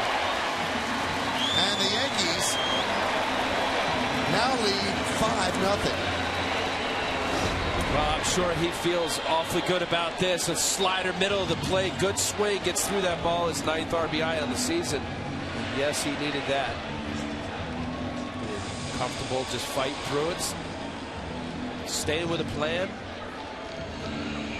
Trying to keep all the negative thoughts out of his mind. Good at bat.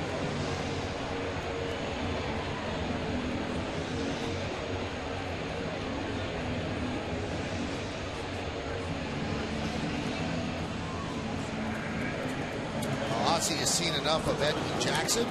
He's going to call on Tony Pena to come in relief. So nobody out here in the 5th inning. And already 3 runs in. Swisher is at first. The night for Edwin Jackson is over. Come on back. Yankees lead 5-0.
fan guide, compliments of Scott's.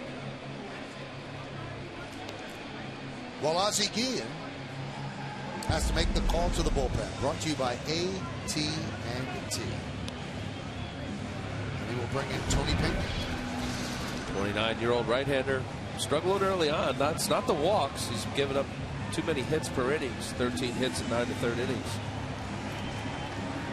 Edwin Jackson just got to watch now. Big Swisher's his runner. This Tony Pena is no relation to the Yankees' Tony Pena, their bench coach. So 5-0 Yankees. And the way Sabathia is pitching it, to feel good with a 5-0 lead right now.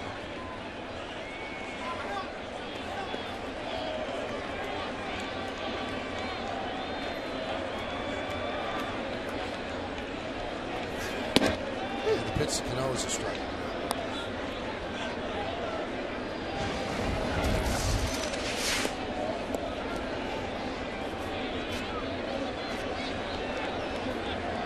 Tony Pena, hard thrower. Two different types of fastballs. The four-seamer a little harder than his two-seamer. The first one with 91.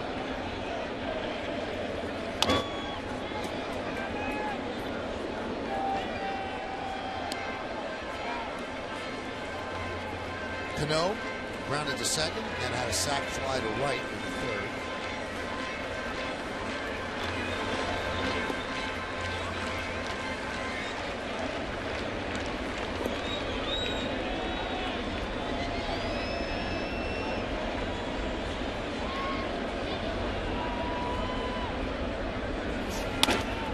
There's a base hit up the middle. Swisher round second to stop right there. So the White Sox have yet to record an out in this inning. Runners on first and second for A-Rod.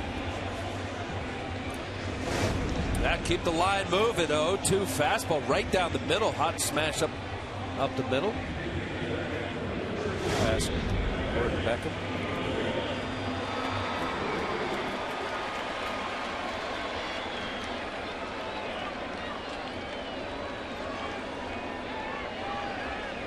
Here's Alex Rodriguez.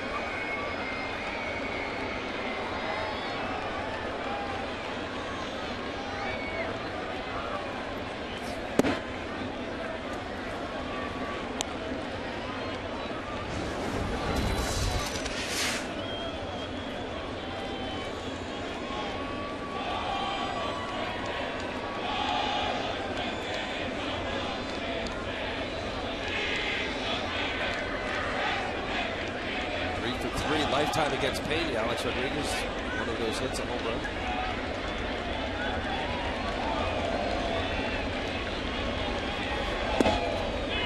Count 2-0.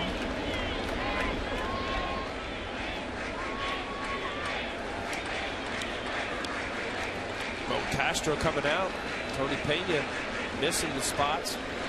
You get a chance here with any offense, especially the Yankee offense. You got a pitcher in the starter as well. Jackson, who's now out of the game, where they're missing the command. This is an opportunity. You really got to find the spot, your spot, to drive the baseball. Disregard any other location. The 2-0. Breaking ball, 2-1. And then he pulls the string. All over the place, and then 2-0. Look at fastball. That's the effectiveness of a good slider. Looks like a fastball in the hand. And then late break.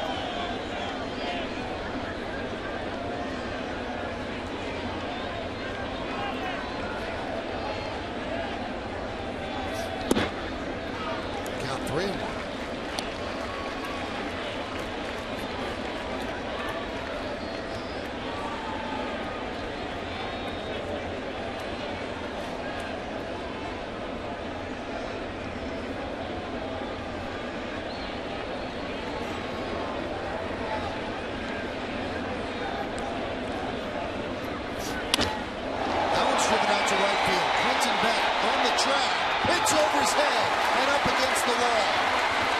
Swisher rounds third. He's coming home. Moving to third is Cano. Alex Rodriguez in second with an RBI double, and the Yankees lead 6-0.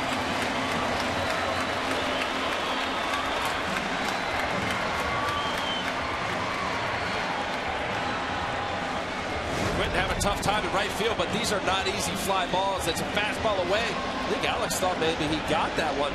The reason why Cano wasn't able to score, with nobody out, Swisher was making sure that he did not catch that ball. Making sure that if he did, he was in the position to be able to tag up and go to third base. Alex not running here. I think he absolutely thought that ball was out of this ballpark. Just had too much topspin.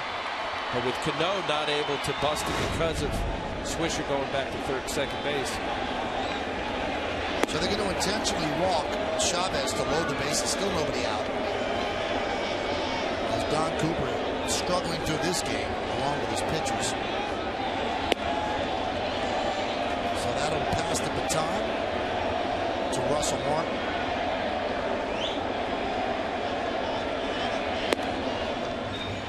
So an intentional walk to Chavez.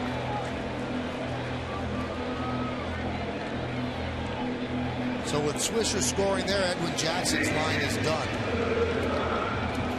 Now the 3 runners on base. Those are the responsibility of Tony Pena. Jackson went 4 innings, 4 hits. 6 runs, all earned. 5 walks and 2 strikeouts and threw 91 pitches. Russell Martin 0 for 2. Infield a double play them.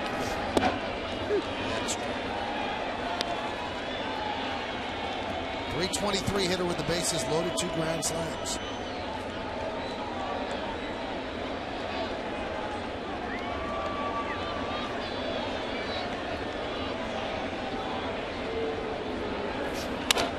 Line drive, a base hit. Runners had a hold up to see if it was caught. Cano will score. Everybody else moves up a base. An RBI single for Martin.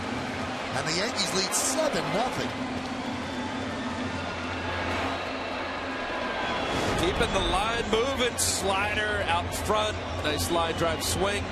Gets out of the outstretched reach. Ramirez. Not hit as hard as the other previous balls, but placement.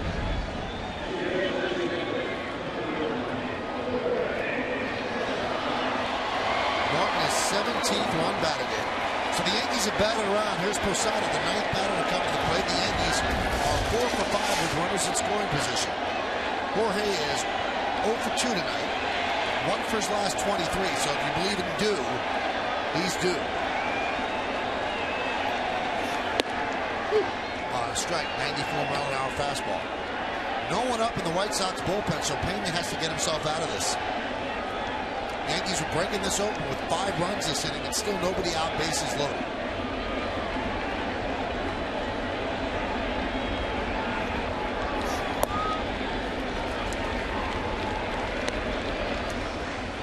Now 1-1. A-Rod is at third. Chavez at second. And Martin is at first.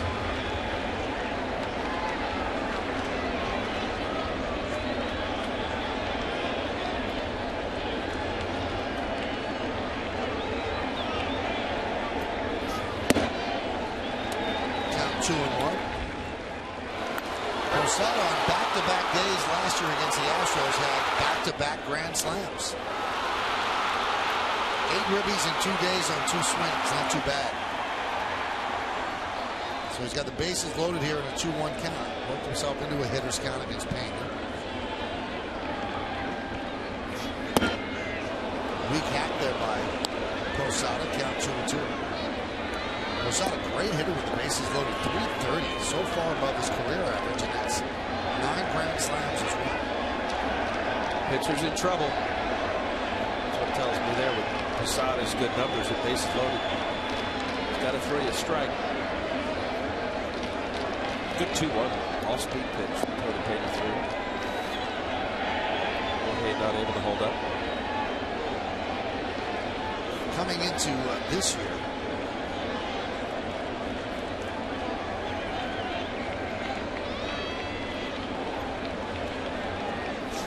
pitches inside. Posada a 270. Check that. A 275 lifetime. So well above that with the bases loaded. Now a 3-2 count.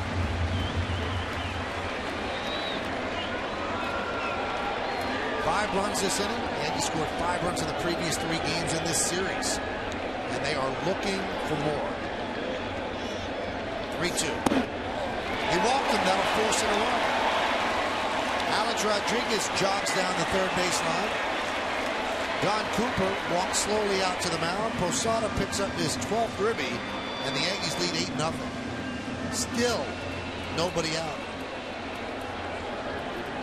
Hey, you gotta believe there's going to be some movement down in that White Sox bullpen. 20 pitches, no outs. This copyrighted telecast is presented by authority of the New York Yankees. It may not be reproduced or retransmitted in any form, and the accounts and descriptions of this game may not be disseminated without the express written consent of the New York Yankees.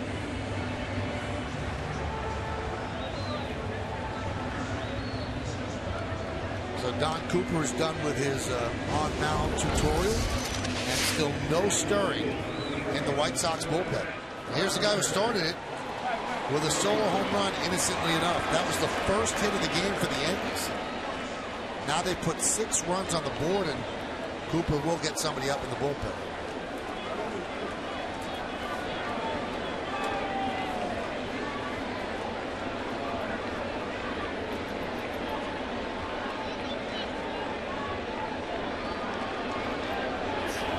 Pitch outside to Gardner.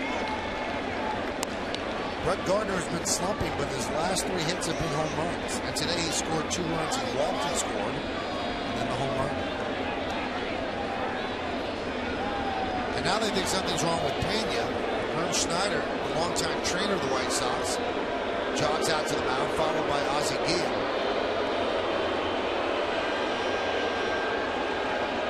You know, when Donnie Cooper came out, I saw Tony Pena say something about his arm. He moved his arm around. Immediately, Cooper whistled. Herm Schneider, trainer for the White Sox. So Pena walks off the mound with Schneider. The reliever who comes is going to have as much time as he needs. He inherits bases loaded. Nobody out.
A network ahead. Ricky Romero will go for the Blue Jays beginning of a 3-game set, and Freddie Garcia coming off a great start against the Orioles, 1-0, 0.69. Our coverage on Yes is going to start at 6 with the batting practice show. 6:30 is our pregame show, and right around 7:08 will be the first pitch. So the rain is held up. It's an official game. Yankees are leading 8-0. And the White Sox have gone to the left-hander Will Ullman. White Sox last year, Omen, lefty specialist, free agent signed, was with the Florida Marlins, along with the Baltimore Orioles. 51 games with the Orioles. Coming in here, getting some outs. One of these games for the White Sox, if you have any chance, you need your reliever to come in and get some outs. Take the Yankees with you when you travel out of the Yankees' home territory. Subscribe to MLB.tv today to see every Yankees game live or on demand on your computer and your favorite devices. Visit Yankees.com to order and get more details. MLB.tv, baseball everywhere. So it started with Brett Gardner's home run, then a double by Nunez, a triple by Granderson, a single by Swisher. So the first 4 batters the Yankees had hit for the cycle as a team. Then Cano a single, then Rodriguez an RBI double, an intentional walk to Chavez, an RBI single by Russell Martin, and then a bases loaded walk to Jorge Posada. So 6 runs in, the Yankees lead 8-0, and now Will Omen inherits a 1-0 count to Brett Gardner. The hard hat.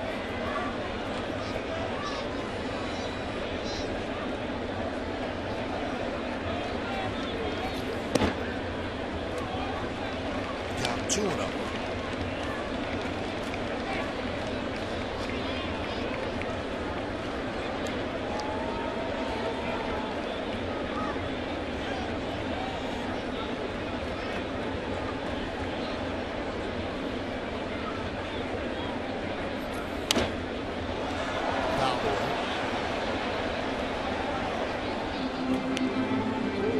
Mike Stanton. A little bit. Yep. Mike Stanton in his heyday through mid-90s. A little better fastball. Last I heard, Mike Stanton was coaching a high school team in Jersey. Yeah. Looks just like him now. Good call.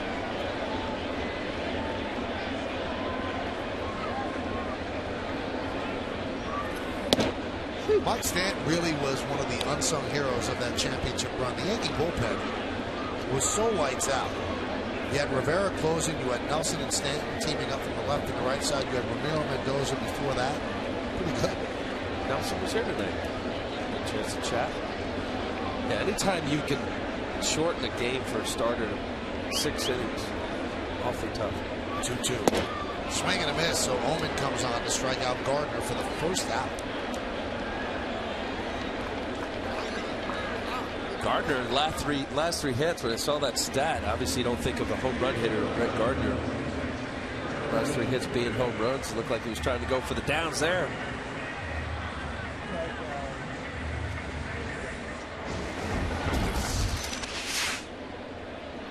You know, Mike Stanton is the official head baseball coach at Don Bosco Prep in New Jersey. Great football school. Big sports powerhouse over in New Jersey.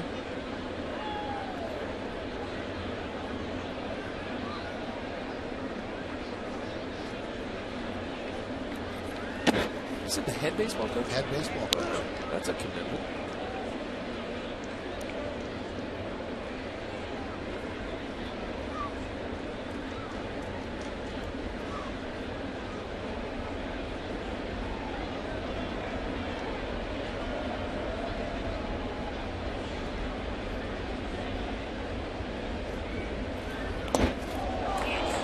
Nice rope skipping there by Nunez. Now I don't know what this means, okay, but I have to pass it on. David Wells, our good buddy, great pitcher with the Yankees, is listening to Dean wherever he is. I think he's in San Diego, and he just Ocean Beach. He just texted me and said, "We used to call Mike Stanton Stinky. I think you should say it." That was their nickname for him, Stinky Stanton. Huh. The 1-1. So David adding some of his expertise to the broadcast. Boomer.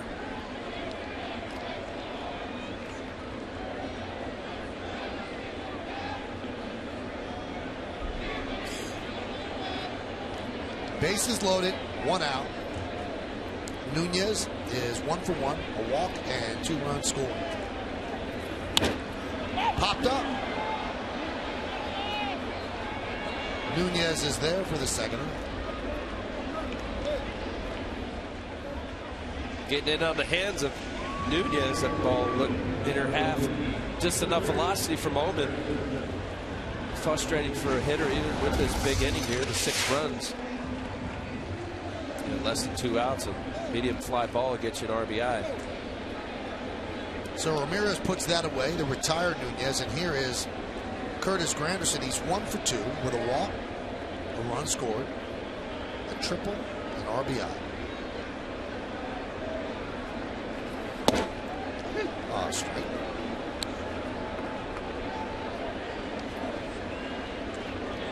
It took the White Sox 28 minutes to retire the first Yankee this inning. 28 minutes. That's it?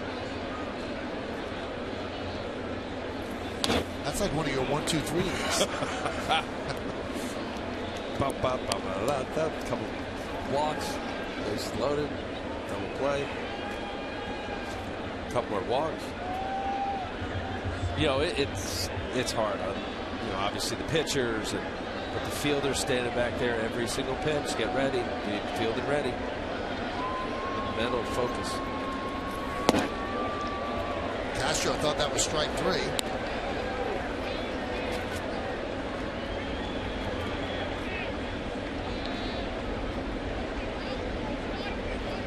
Veteran crew chief Jerry Davis didn't think so.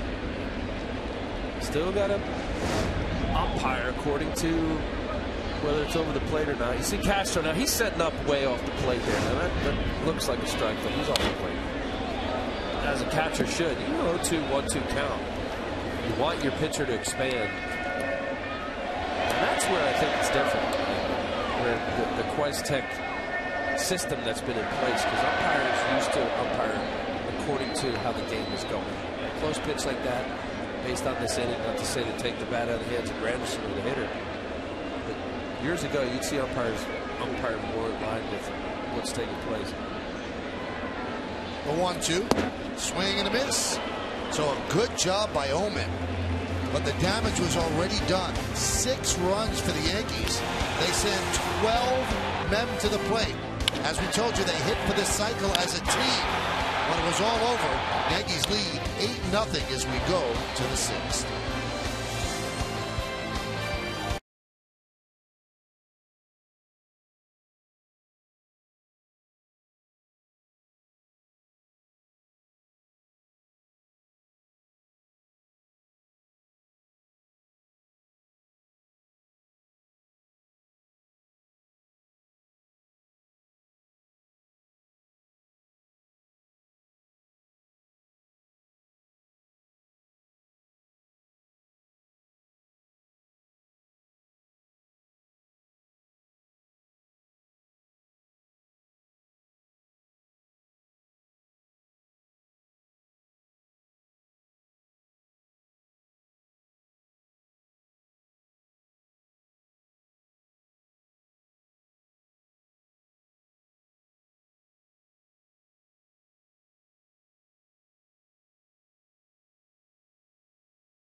In our music and computer world, and by Ford, the official truck of the New York Yankees. Let's go to the 6th inning. Yankees lead this one 8-0, and Carlos Quinton against CC Sabathia? Obviously, the obvious answer, Al, I know you're going to say you'll take the runs, but is there a disadvantage to sitting on the bench that long as a pitcher? Sure. You know, look, your rest is, what did you say, it was 28 minutes? 28 minutes before they got an out, so it was over a half hour. Yes, and I think, obviously, we didn't watch as to whether he sat there the whole time, but there is an opportunity here at the stadium if you had to go underneath and get some throws in. Not sure if he did that. What I used to do if it was a long inning, I would hurry up and get out there. And even though you're only allowed 8 pitches, if you hurry and the umpire's not really watching closely, you can get a few extra warm-ups. But yeah, there's always the concern that you'd be off a little bit. 32-minute inning in all, and then you have the 2 minutes between innings, so 34 minutes since he's been on the mound. Yankees sent 12 batters to the plate, 7 hits, 4 extra base hits, and they scored 6 runs. And maybe there is a manifestation of being a little rusty. Yeah, no, that's a legitimate point, Michael. You get in there, you know it has to be. CC knows that. You get behind, you have an 8-0 lead. You'd rather just pipe it right down the middle and you know, take your chances. And the fact that he walked them the way he did, yeah. And also, too, aside from the rest of your arm and, you know, all that takes place while you're sitting there watching, is to get back into it mentally. You sit there for a long time, you're high-fiving your guys, you got 6 runs, you feel great about it. But now it's like, okay, let's go. You got to kick yourself.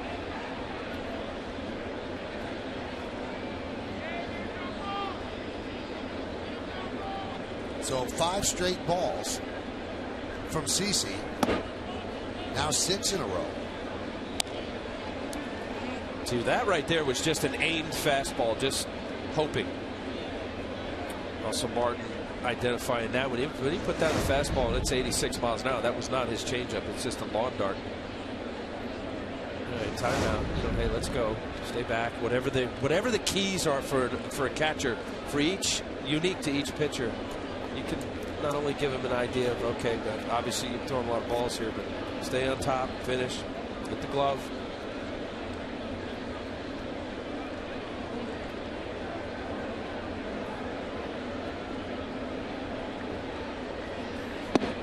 There's a strike.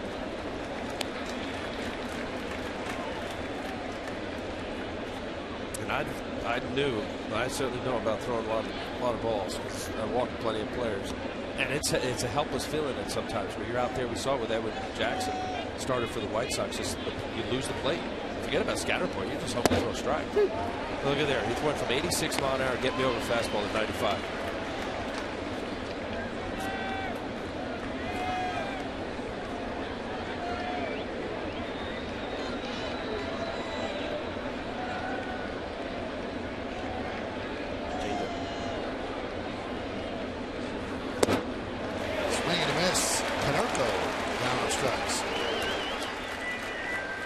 Time for another look at tonight's Toyota text poll. The question is, what is the most impressive occurrence so far this month? You've been texting us at 58772. Let's see how you voted. Weaver's 6-0 start has really impressed people the most. I think that impressed you as well. Yes, yes. That .99. Baldo Jimenez, what did he do with Colorado last year?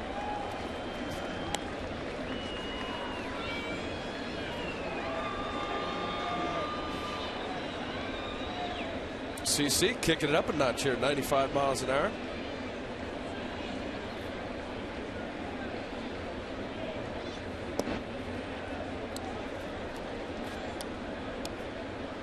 You know, the other part of that, watching him strike out Konerko on a great changeup, is that when you have a big lead and you miss a little bit and you're behind in the count, you have the propensity to just throw fastballs and forget to pitch. You still have to pitch your game.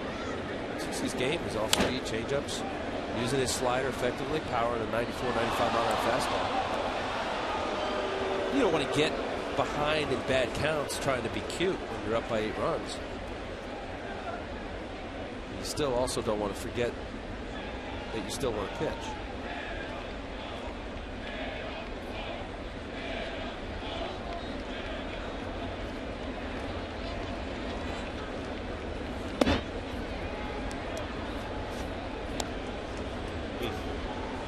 Tough pitch to lay off. Adam Dunn not being patient enough to know that waving at that slider going away from Good pitch, good take.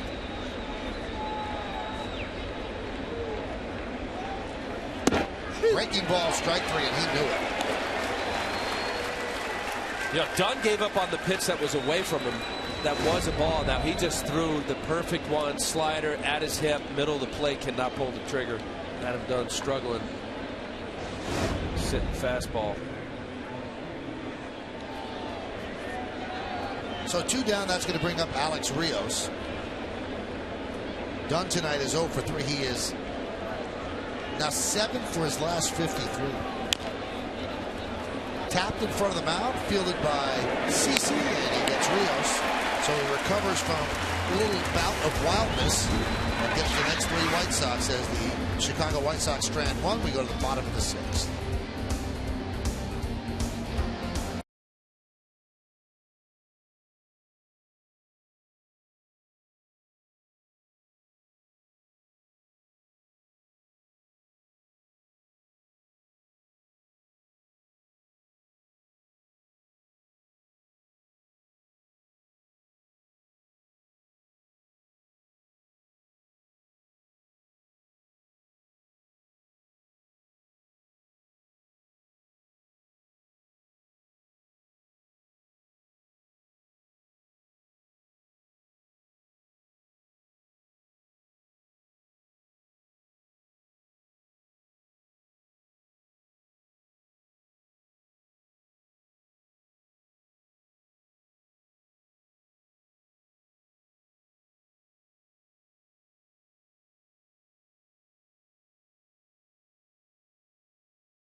Match at the Blue Jays right here in the Bronx. Coverage starts at 6 with outing batting practice today in the Tri-State Fort pregame.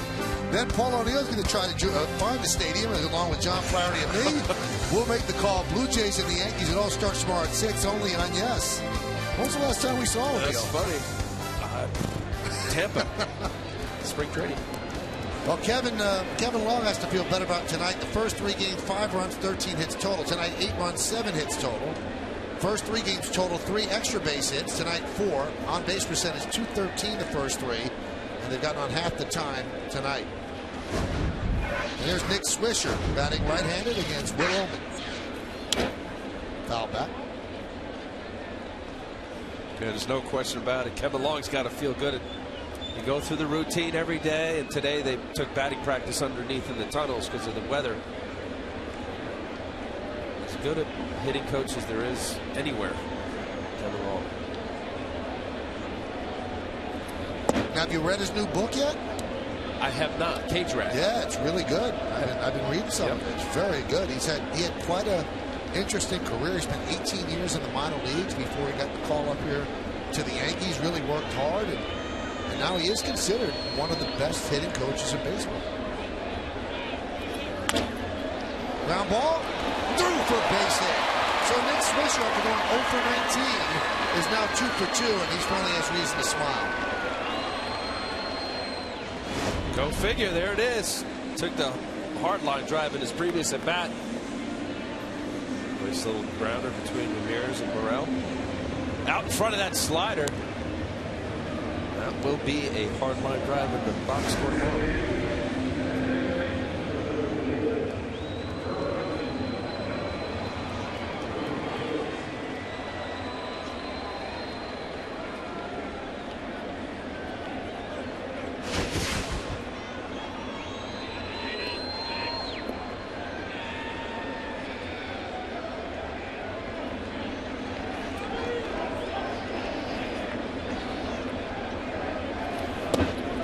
talking about Kevin Longbright.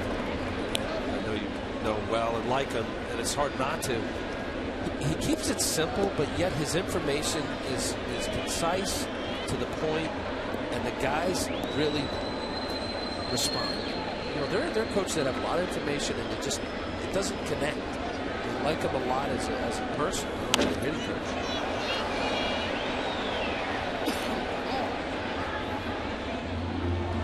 He has worked closely with Robinson Cano, and Cano will go to him if he needs to tweak something. And he went to him before yesterday's game when Cano hit that ball in the seats that he wanted to be able to turn on something inside.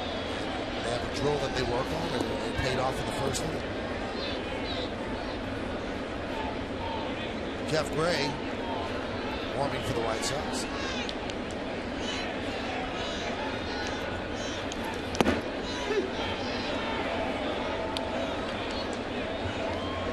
Well, Robbie didn't like that at all. Jerry Davis, home plate umpire. You got a hitter locked in, and Robinson Cano has been very good so far this year. They know the strike zone. Let's see whether Robbie thought that was inside or not. May have been down more than anything else.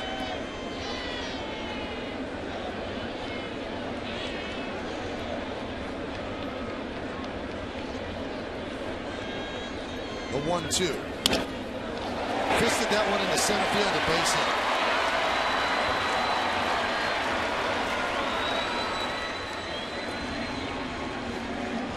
Such a good hitter, I'll tell you. Bowman in on the hands. That's a fish shot right here. He pulls his elbow in, able to still get the barrel. Line drive up the middle.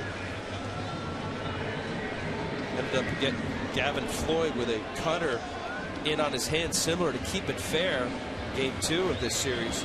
And then yesterday, same thing. Well, Will Oman got out of a jam in the 5th inning. Now he's creating one in the 6th as Ozzie goes to the bullpen again.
Joel, that guy right there has been given or selling suits to major league players for years, and apparently he traded Ozzie Guillen traded that shirt right there.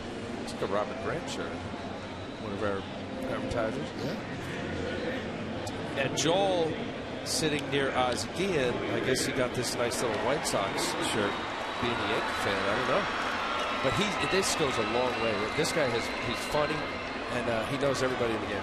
I have actually met him. I don't really know him that well. I know he always brings stuff up here for O'Neill because O'Neill's the king of the freebies, but we never get anything. It's unbelievable. Joel, come on up. Anyway, here's Alex Rodriguez as he takes a pitch inside from Gray. Now his phone's going to start blowing up. They got 2 phones out. No, this goes along right to the Grand Hyatt. All the visiting teams come out, put on a little show. So what? He gave Ozzie a shirt, and Ozzie gave him a White Sox windbreaker? Yes. Gotcha. That's off the bare hand of Gray. Ramirez fields and fires to first, so that scored a 1-6-3 as the runners move up.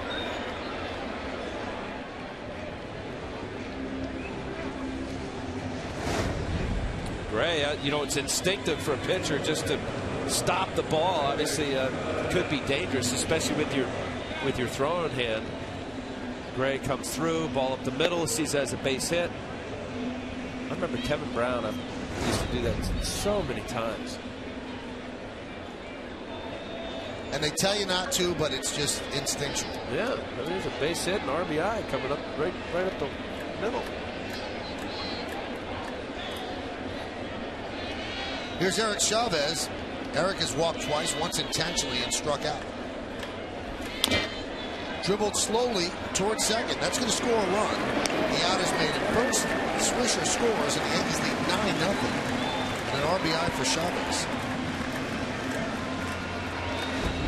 Well, good professional bat. You have less than 2 outs, second and third. Chavez, of course, trying to drive the ball to the outfield, but the intention is to pull the ball on the ground on the right side and get an RBI out. Closer ball game means a lot more. 8 now, 9-0. Certainly the RBI Chavez will take. Here's Russell Martin. Runner at third with 2 outs. Yankees up 9-0, bottom of the 6th.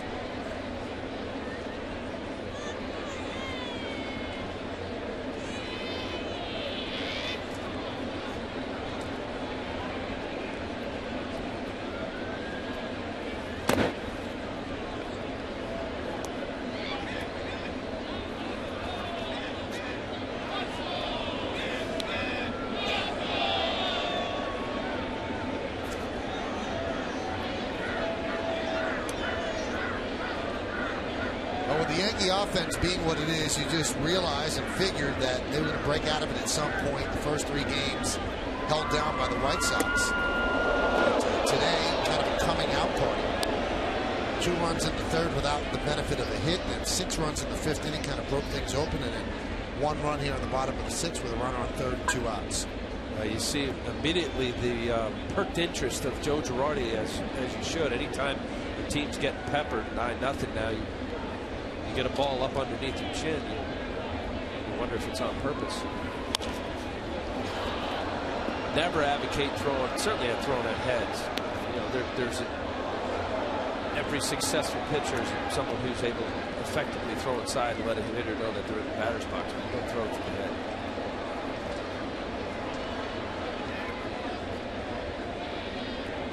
Martin's been a great find for the Yankees. 1-year deal, and he's been more than they could have hoped for. As he skies that one just to the left of dead center, Alex Rios puts it away. But the Yankees get a run on 2 hits and 1 man left. We go to the top of the 7th. CC Sabathia will come out, and when he does, he has himself a big-time 9-0 lead.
Yankees Yankeeography celebrates the award winners. From Yogi Berra to Alex Rodriguez, see the MVPs and Cy Young winners who have created a legacy in pinstripes.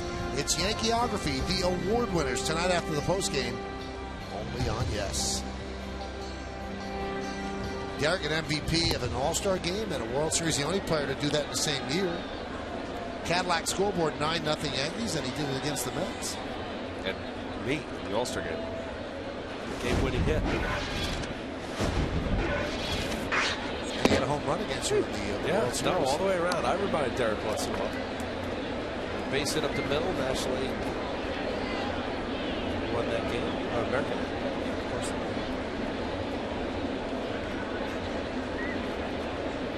The 1-1.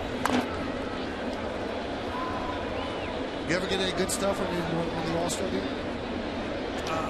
Don't they give you like a box of baseballs? The box of baseballs, you sign a ton of items. It's an honor. It's a thrill. There's a lot of things to sign, but you know that eventually you're going to get some good items. But I wasn't much of a collector, which I wish I was now. Obviously, I've been retired. Being around, the great players. I only made two All-Star games, and I just think, when you're there in the middle of it, you think, wow, this make a few more of these. Want me to sign this for you? Yeah, would you? If you're collecting now? But that was a thrill, no doubt. The 2000 down in Atlanta. It's funny, some guys are big collectors. I remember playing with Dwayne Ward in Toronto. He collected everything baseball related. Pitch to Beckham is outside. I mean, it's part of the game where a team will come into town, they'll send stuff across the hallway to the Yankee clubhouse, and most players ask for Derek Jeter jersey signed. They buy the jersey and Derek signs them. Sometimes they use it for charity. There are a lot of collectors. Well, you know what? It's gotten to that point now where I remember coming out, Mattingly just got worn out. Everybody wanted Johnny's autograph. Derek is so good with it. You're right. You go into the visiting clubhouse there with Luke Kakuza, and they'll have the guys come in. Hey, would you get, whoever? But with the Yankees, it's a laundry list of guys you want.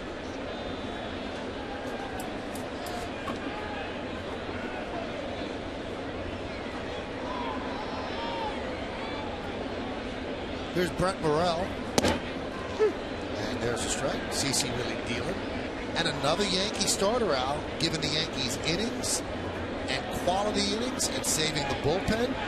And it started with CeCe last Saturday in Baltimore, and it has continued on. It almost becomes catching, where everybody doesn't want to be the guy who breaks the string. Oh, I so believe that. You look at the last 5 games, stellar.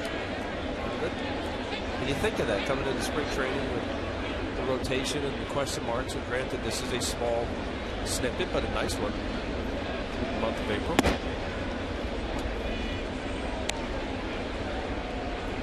AJ so far, all the talk as to how is he going to rebound from last year. Cologne, excellent.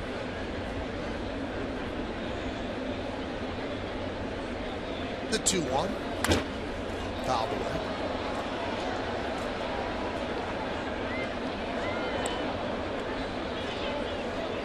And it starts with your ace, too. CeCe Sabathia, it's not a coincidence. Absolute workhorse in every sense of the word. And, early in this game, Michael, in the second inning, he threw a lot of pitches. Got out of it. Now he's only at 91. Settle down. Ground ball is short. Nunez is there. High throw, and Morrell will reach on the error by Nunez. That's his second error. And not piling on Eduardo Nunez here, but he's on this team to spell Derek Jeter and play defense, and he can't come into a game and start one and make 2 errors. Yeah, looks a little casual. He's got to throw. It's not over the top. 4-seam, come down through it, kind of off the side. High 3/4, you get a little fade to it. But you're right. It's similar. Look, you're an utility infielder. You're coming in to relieve Derek or second base Cano, occasionally at third base. Your first priority is good defense. You've got to make the plays. You can't make errors like that. He made one in the first inning of the first play of the game, and Sabathia was right away in the second and third, nobody out jamming, got out of it. And now you're adding pitches to CeCe's performance. And maybe you take the 8th inning away from him here by making that error.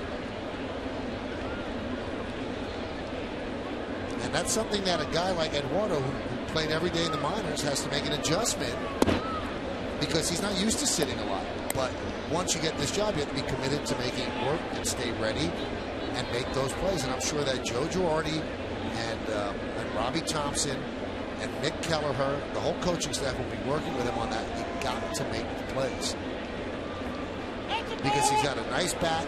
He's versatile. There's a balk as CeCe balks Morel to second base.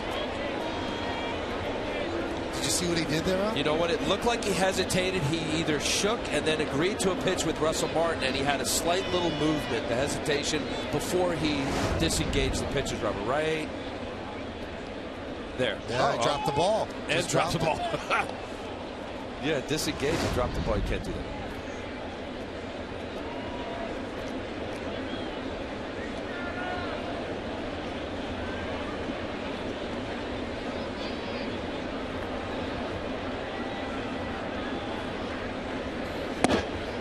There's a strike to Lillibridge, who was 0 for 3.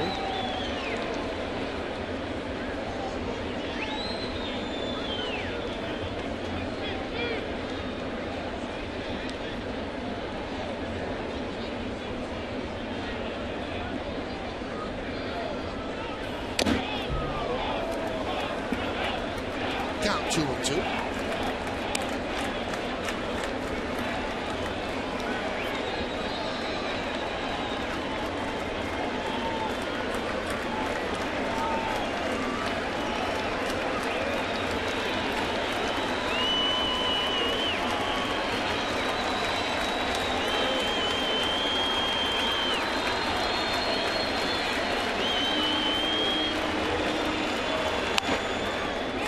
Slowly to Chavez. Now he bobbled that ball because there was nobody covered first. I think he panicked. CeCe never got off the mound, and if you look at Chavez, he ranged way too far to his right there, and he's just learning the position. He's a third baseman by trade, and he's got to learn how to play first. You said it. Here's CeCe Sabathia. He's thinking that's a ground ball to second base, which it is. See Chavez way off the bag. Not aware of how far he needs to go before he realizes Robinson Cano, and he also hits it off with his thumb. Now again, this is a guy who's never played first base, started at first base. He was even considering using a outfielder's glove. So just the adjustment of the first baseman's glove. Now he worked a lot in spring training with Tino Martinez. And Tino said that he made great strides, and the most difficult thing for him was receiving the ball from the infielders because he doesn't have to do that at third. And what Eric did was a lot of kids in Little League do. Before the throw was made, he'd stretch out. So Tino would go, no, you have to play first base like you're hitting. You react to where the ball is, he says, and then you make the stretch. That one is looped into right center field, and shoddy fielding by the Yankees has broken up this shutout. So a base hit for Ramirez, a run scores. Moving to third is Lillibridge, and the Yankees now lead 9-1.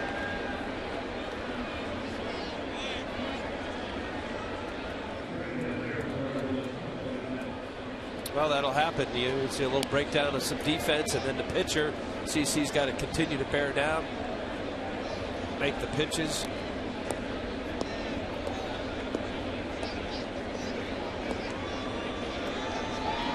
Now, one of the reasons the Yankees were happy about Chavez, they felt that he could be proficient enough at first to spell Mark Teixeira.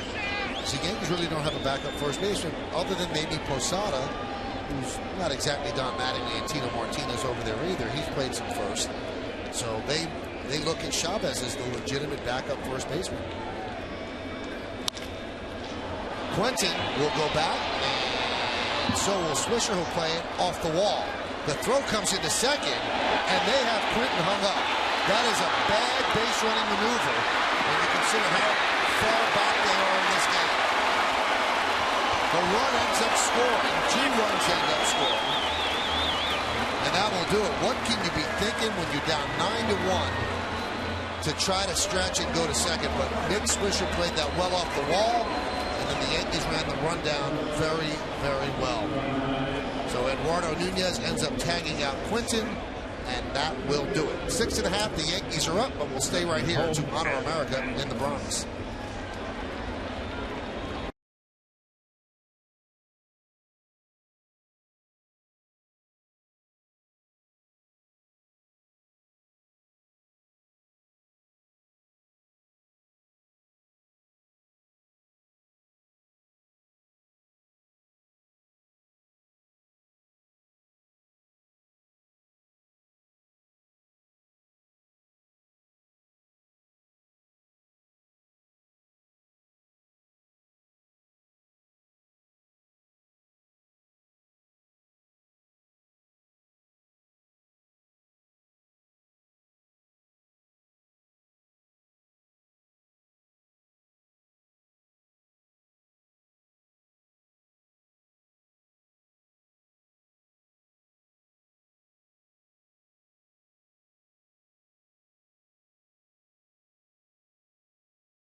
Lead 9-3. By the way, no harm, no foul for CC. All of those runs are unearned because of the errors in the inning. And the Yankees lead this one 9-3 as we go to the bottom of the 7th inning. Jorge Posada picked up an RBI with a bases loaded walk. That was in the 5th inning. He's 0 for 2 otherwise. Jeff Gray, the 4th Yankee pitcher. And the pitch is low, 1-0.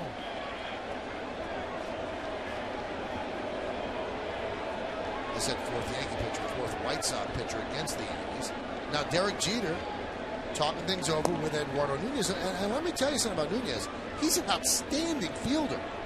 I mean, that's why he made this team, because he is considered a top-flight, major league-ready shortstop.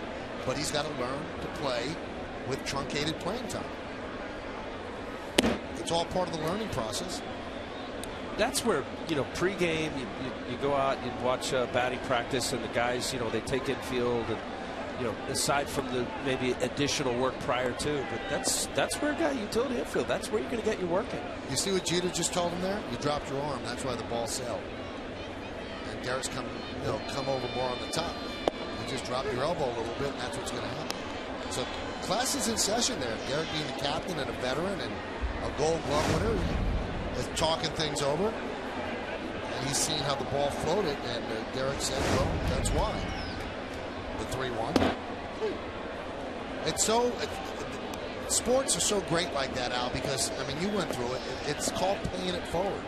Somebody did it for you, and now Jeter's doing it for him. And it could be the guy that, you know, ends up replacing you or tries to replace you, but you still have that obligation to try. Hot shot to second base. Posada is out. Blue Jays coming into town, and here's the probable matchups for this 3-game weekend set.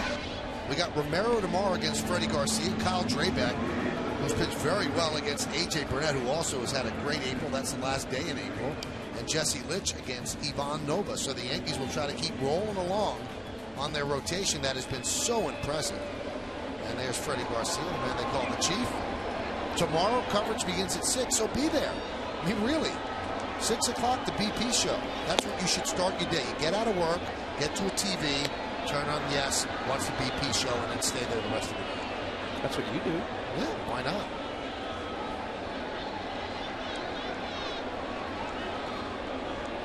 The 1-0. Inside.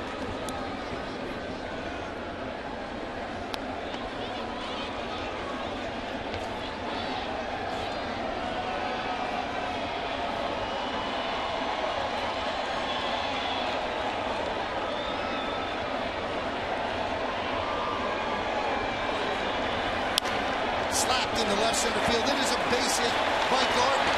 He's going to make that extra bases. Cut off there by Rios. But Gardner is at second with a double. For Gardner, his second hit of the night. And he needs a multi-hit game. Well, considering his last 3 hits have been home runs, feeling good. The ball down the middle. Flying out of there. A little bit of right center. Alex Rios getting in front of that ball, keeping Gardner at second. You showed that kind of speed in the World Series against the Phillies when you picked up that double. That, don't you? Oh, I'll never forget it. Neither can John Kruk. Lightning. Didn't John Kruk trail you and start screaming it's not that easy? I told him when I batted 270 in high school, it ticked him off even more. And that was your first Major League at bat? First Major League at bat. In the World Series. Here's Eduardo Nunez.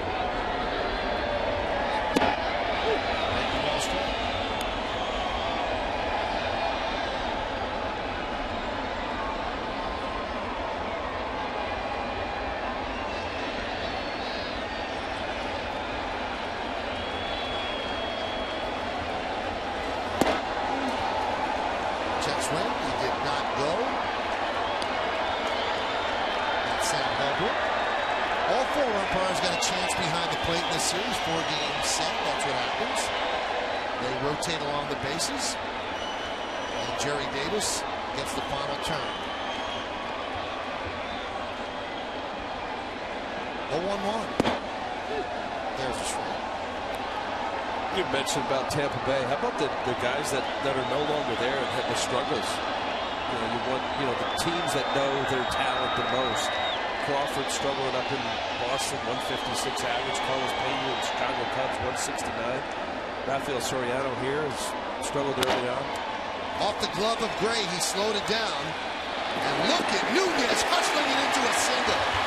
That is pure speed and hustle as he turned a ground ball into a single.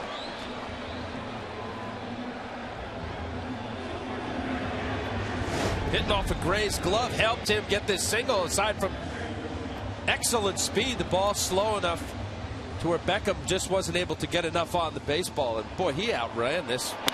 Watch his speed here. Hits off the pitcher, scooting. Wow. Right up there with Brett Gardner's speed. I'd love to see a match race between Nunez and Gardner. That would be pretty good. They don't do match races, though, anymore. Somebody could pull a hamstring. It doesn't make sense.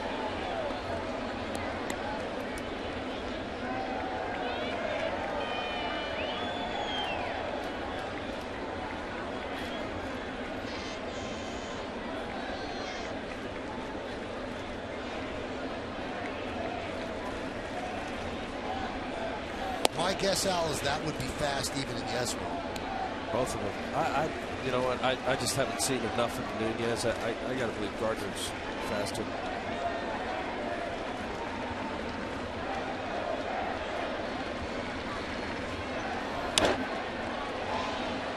Check out the play at first base, and we'll check it out with the Coors Light Freeze Can. There it is, and the ball's still in the air.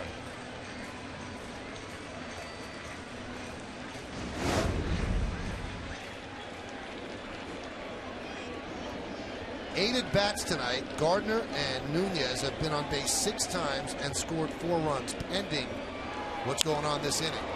That one's hit deep to left field. That should score Gardner. Willibridge makes the catch.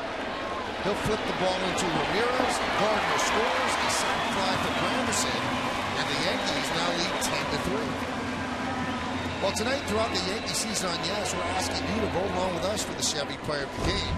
Text your vote to 58772 and vote online at yesnetwork.com. Tonight's candidates are number 1, CC Sabathia, number 2, Nick Swisher, number 3, Brett Gardner, number 4, Curtis Granderson. Vote now. Make your voice heard. Standard text messaging rates apply. So that's the second RBI of the night for Granderson.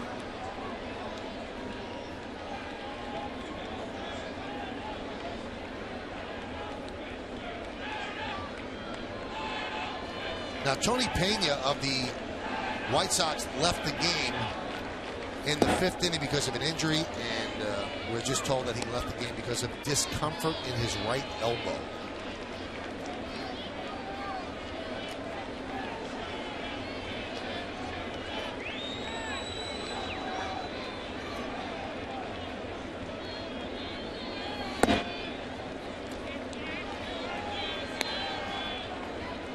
So Nunez is at first.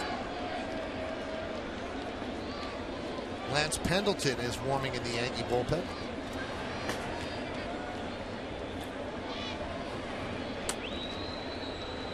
(10-3). Yankees over the Sox, so big swings and misses. Healthy cut. Wonder with this bigger lead, you see CC still sitting there. Is he going to go out? He's got 99 pitches.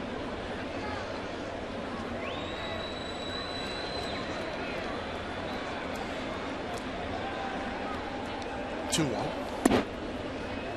Count 3-1.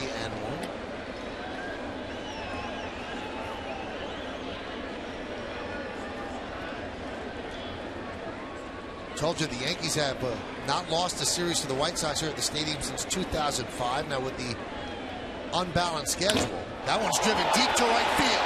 Fair ball, it's gone. See ya. Home run, Nick Swisher, his first of the year. So he's on the board with power, and the Yankees lead 12-3.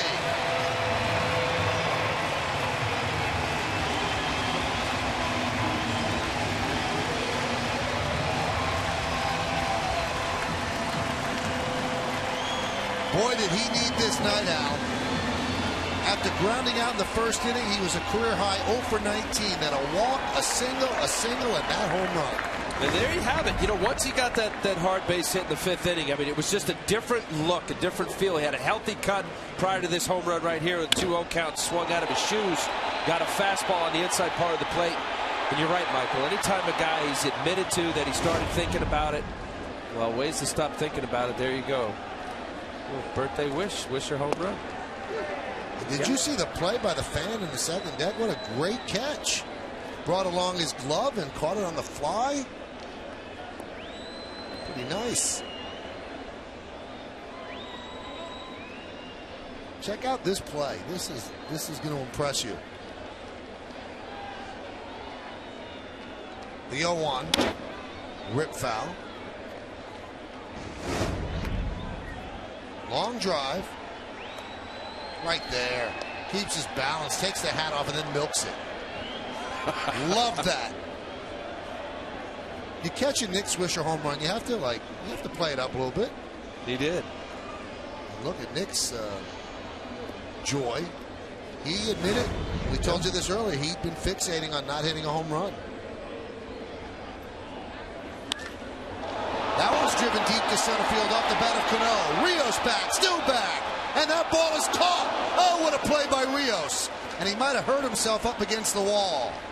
But he took an extra base hit away from Robinson Cano to end the inning. But the Yankees get 3 runs on 3 hits.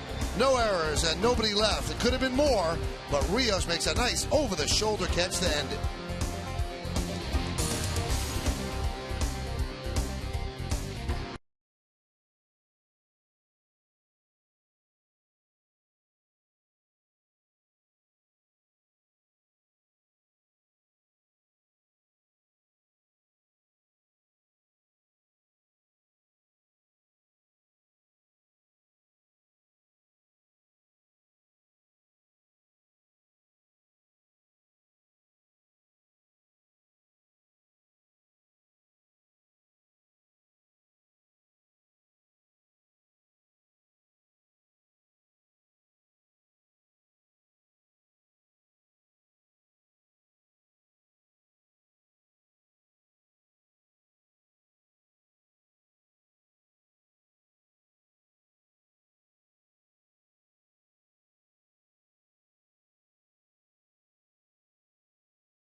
On with Jack and Kim on our post-game show. Some changes in the Yankees' defensive alignment.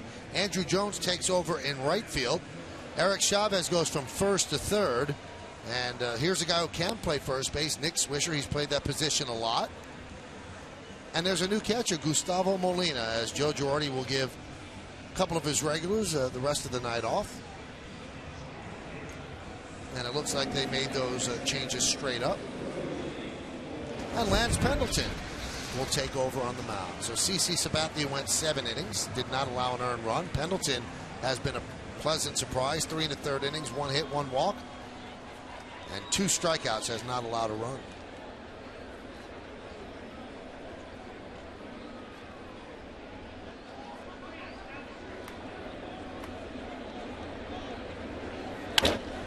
Konerko lines one right at Chavez. 1 pitch, 1 out. Back to the hot corner. Chavez, a smash over Konerko's bat. First pitch. Very good fastball hitter right at Eric Chavez.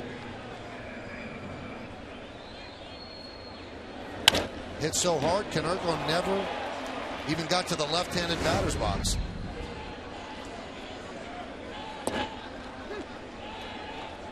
Pitch to Adam Dunn is a strike.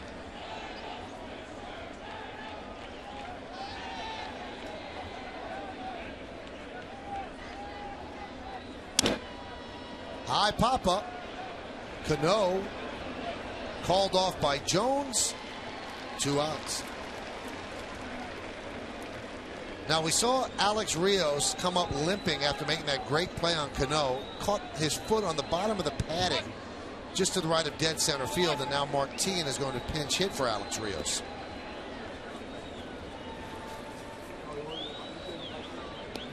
There's the rip that it left. Maybe a little bit of a sprained ankle. You get your cleat caught in the bottom of the fence here. See which foot it is. Left foot. Great catch.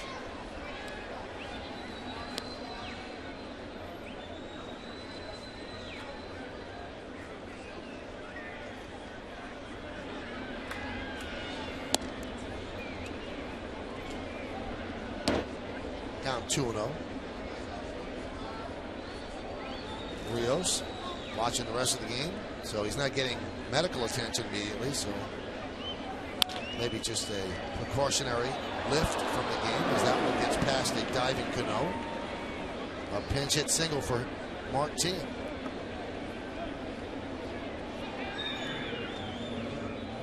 Well, Lance Pendleton coming in, throwing strikes. Still aggressive White Sox lineup here. Jumping on early pitches.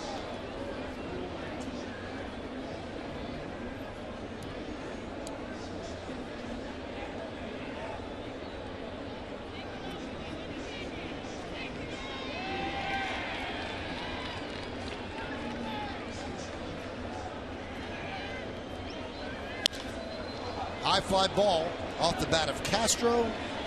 Granderson there, he'll put it away, and that will do it here in the 8th. No runs a hit, 1 man left. Let's go to the bottom of the 8th inning. Scoreless inning for Lance Pendleton. Yankees coming back up.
WB Mason postgame. Bob Lorenz and Jack Curry break down all the action from tonight. They bring you the highlights from around the league. And Kimberly Jones will get all the reaction from the clubhouses. It's all coming up on the WB Mason postgame. It's only on Yes.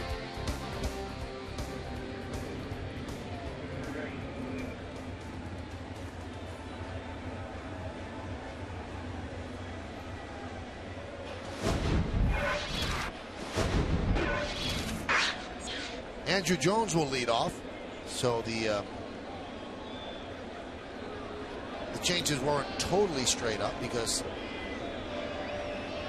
Alex left the game, but Ira Chavez went from first to third, and then Swisher went from right to first. So this is the vacated hole that Alex left. So that's why Andrew Jones batting here. Jeff Gray deals. Andrew was with the White Sox last year.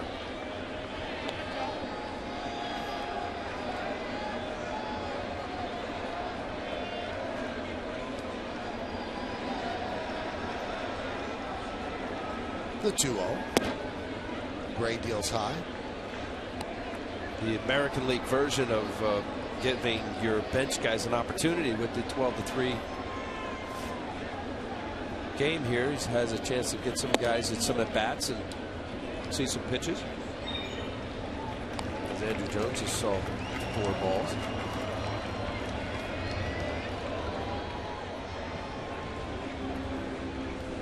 Defensive change for the White Sox. Atian takes over left, and Lillibridge moves from left to center.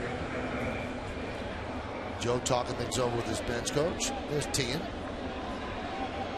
And Lillibridge now has played all 3 outfield positions in this series. Chavez right back to the mound, and they turn the double play. A little difficult because it wasn't a great throw to Ramirez, but he's so good around the bag. He got the throw off, and they got Chavez to double him up, 1-6-3. Yeah, nice play for Ramirez. This ball is leaking a little bit toward the second base side. For him to stay on the bag, he did.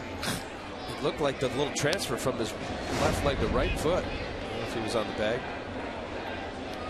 I mean, we'll have to take a closer look, but I don't think he ever touched the bag.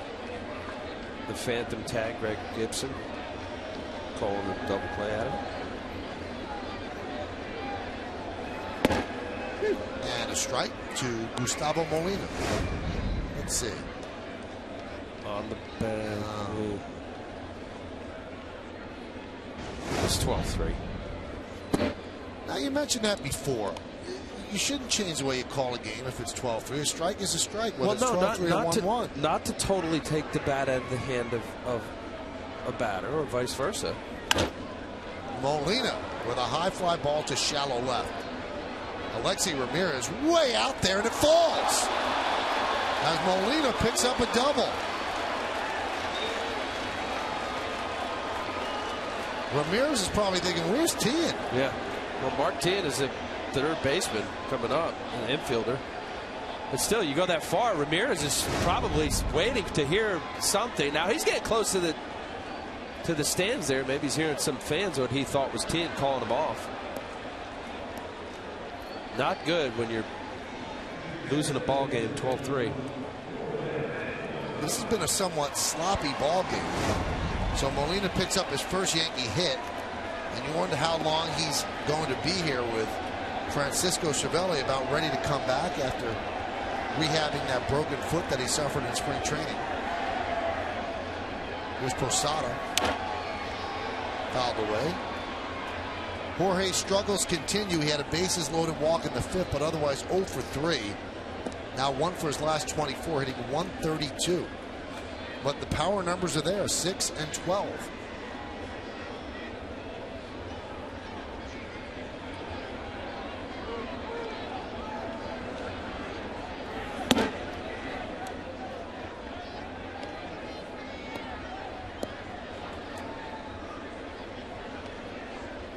Good for Posada to get part of this hit parade here. He saw Swisher and Gardner looking much better tonight with their hits.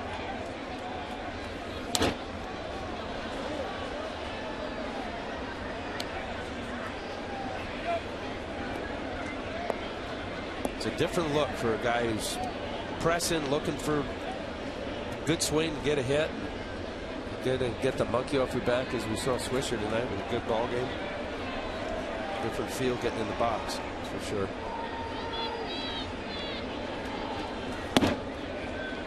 I'm surprised at that 2-error total in the Yankee line score, because I thought sure that the Eric Chavez misplay was an error, because Nunez has 2 errors himself, but I guess the Eric Chavez error on Lillibridge was scored a hit. That was the one where he ranged far to his right, so that was a hit.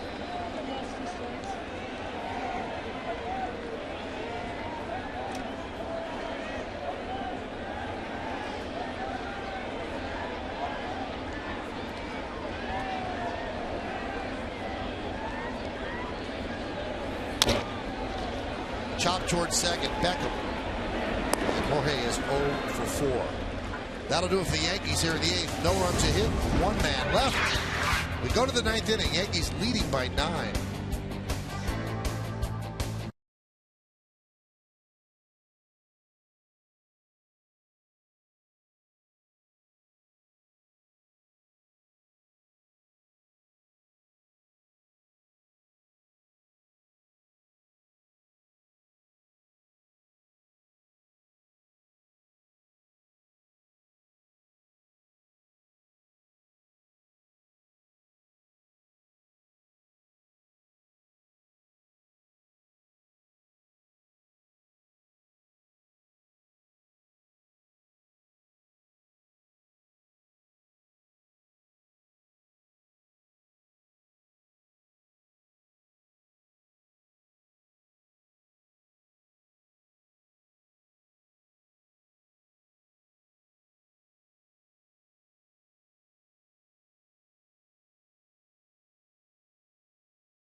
Drover driving the game, Alois. And that was in the 5th inning. Started that big outburst of 6 runs. Brett Gardner getting the fastball down and in, just smoking a live drive home run. His 3rd on the year.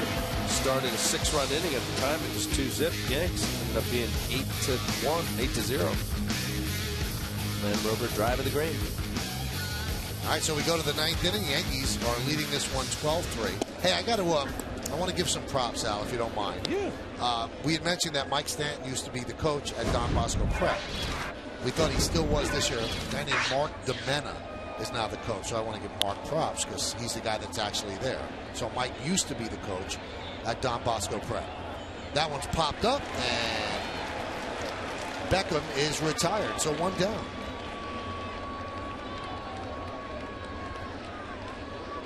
Did Mike Stanton alert you on that one?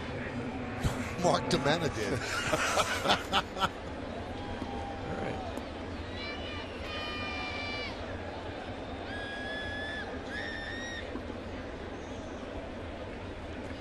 Here's Brent Morrell. Count 1-0.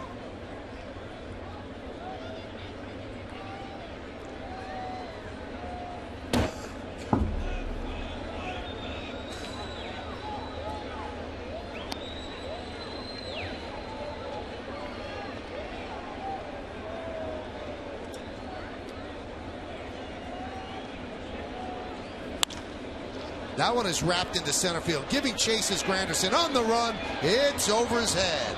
Morel is motoring to second, and he'll stop right there. So a one-out double by Brent Morel. Well, the Yankee outfield plays in. You see where Granderson is playing a little right center field, but also in, playing for that bloop single over your head, double. Because of the depth of the outfield, sometimes you give up hits like that.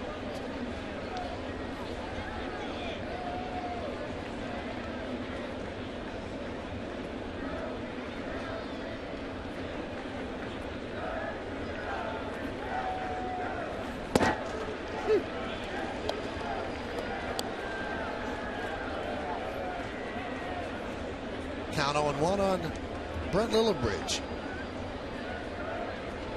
So Ozzie Guillen will get out of town with a split and end one of the longest April road trips that the Sox have ever had.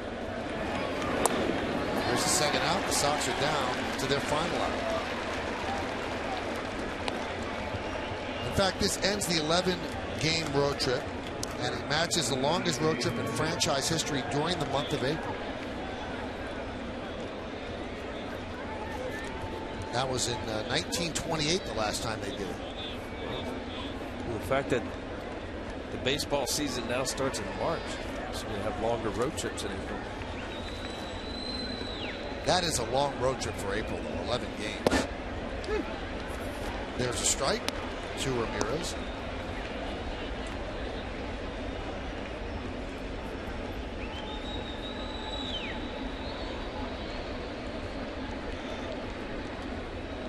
They are 4-6 on this road trip, so they're about to be 4-7. And in that 1928 11-game April road trip, they were 4-7. So there you have it.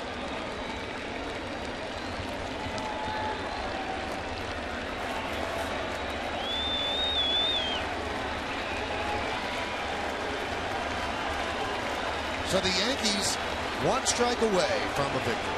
Runner at second, the 0-2. That one is driven deep to left field, but Gardner is there. He'll put it away. Ball game, and the Yankees put it on the left side. A 12-3 victory for the Yanks. Big night for Nick Swisher as he gets off the schneid. A couple of hits for Gardner, including a home run. And CC Sabathia gave the Yankees 7 strong innings.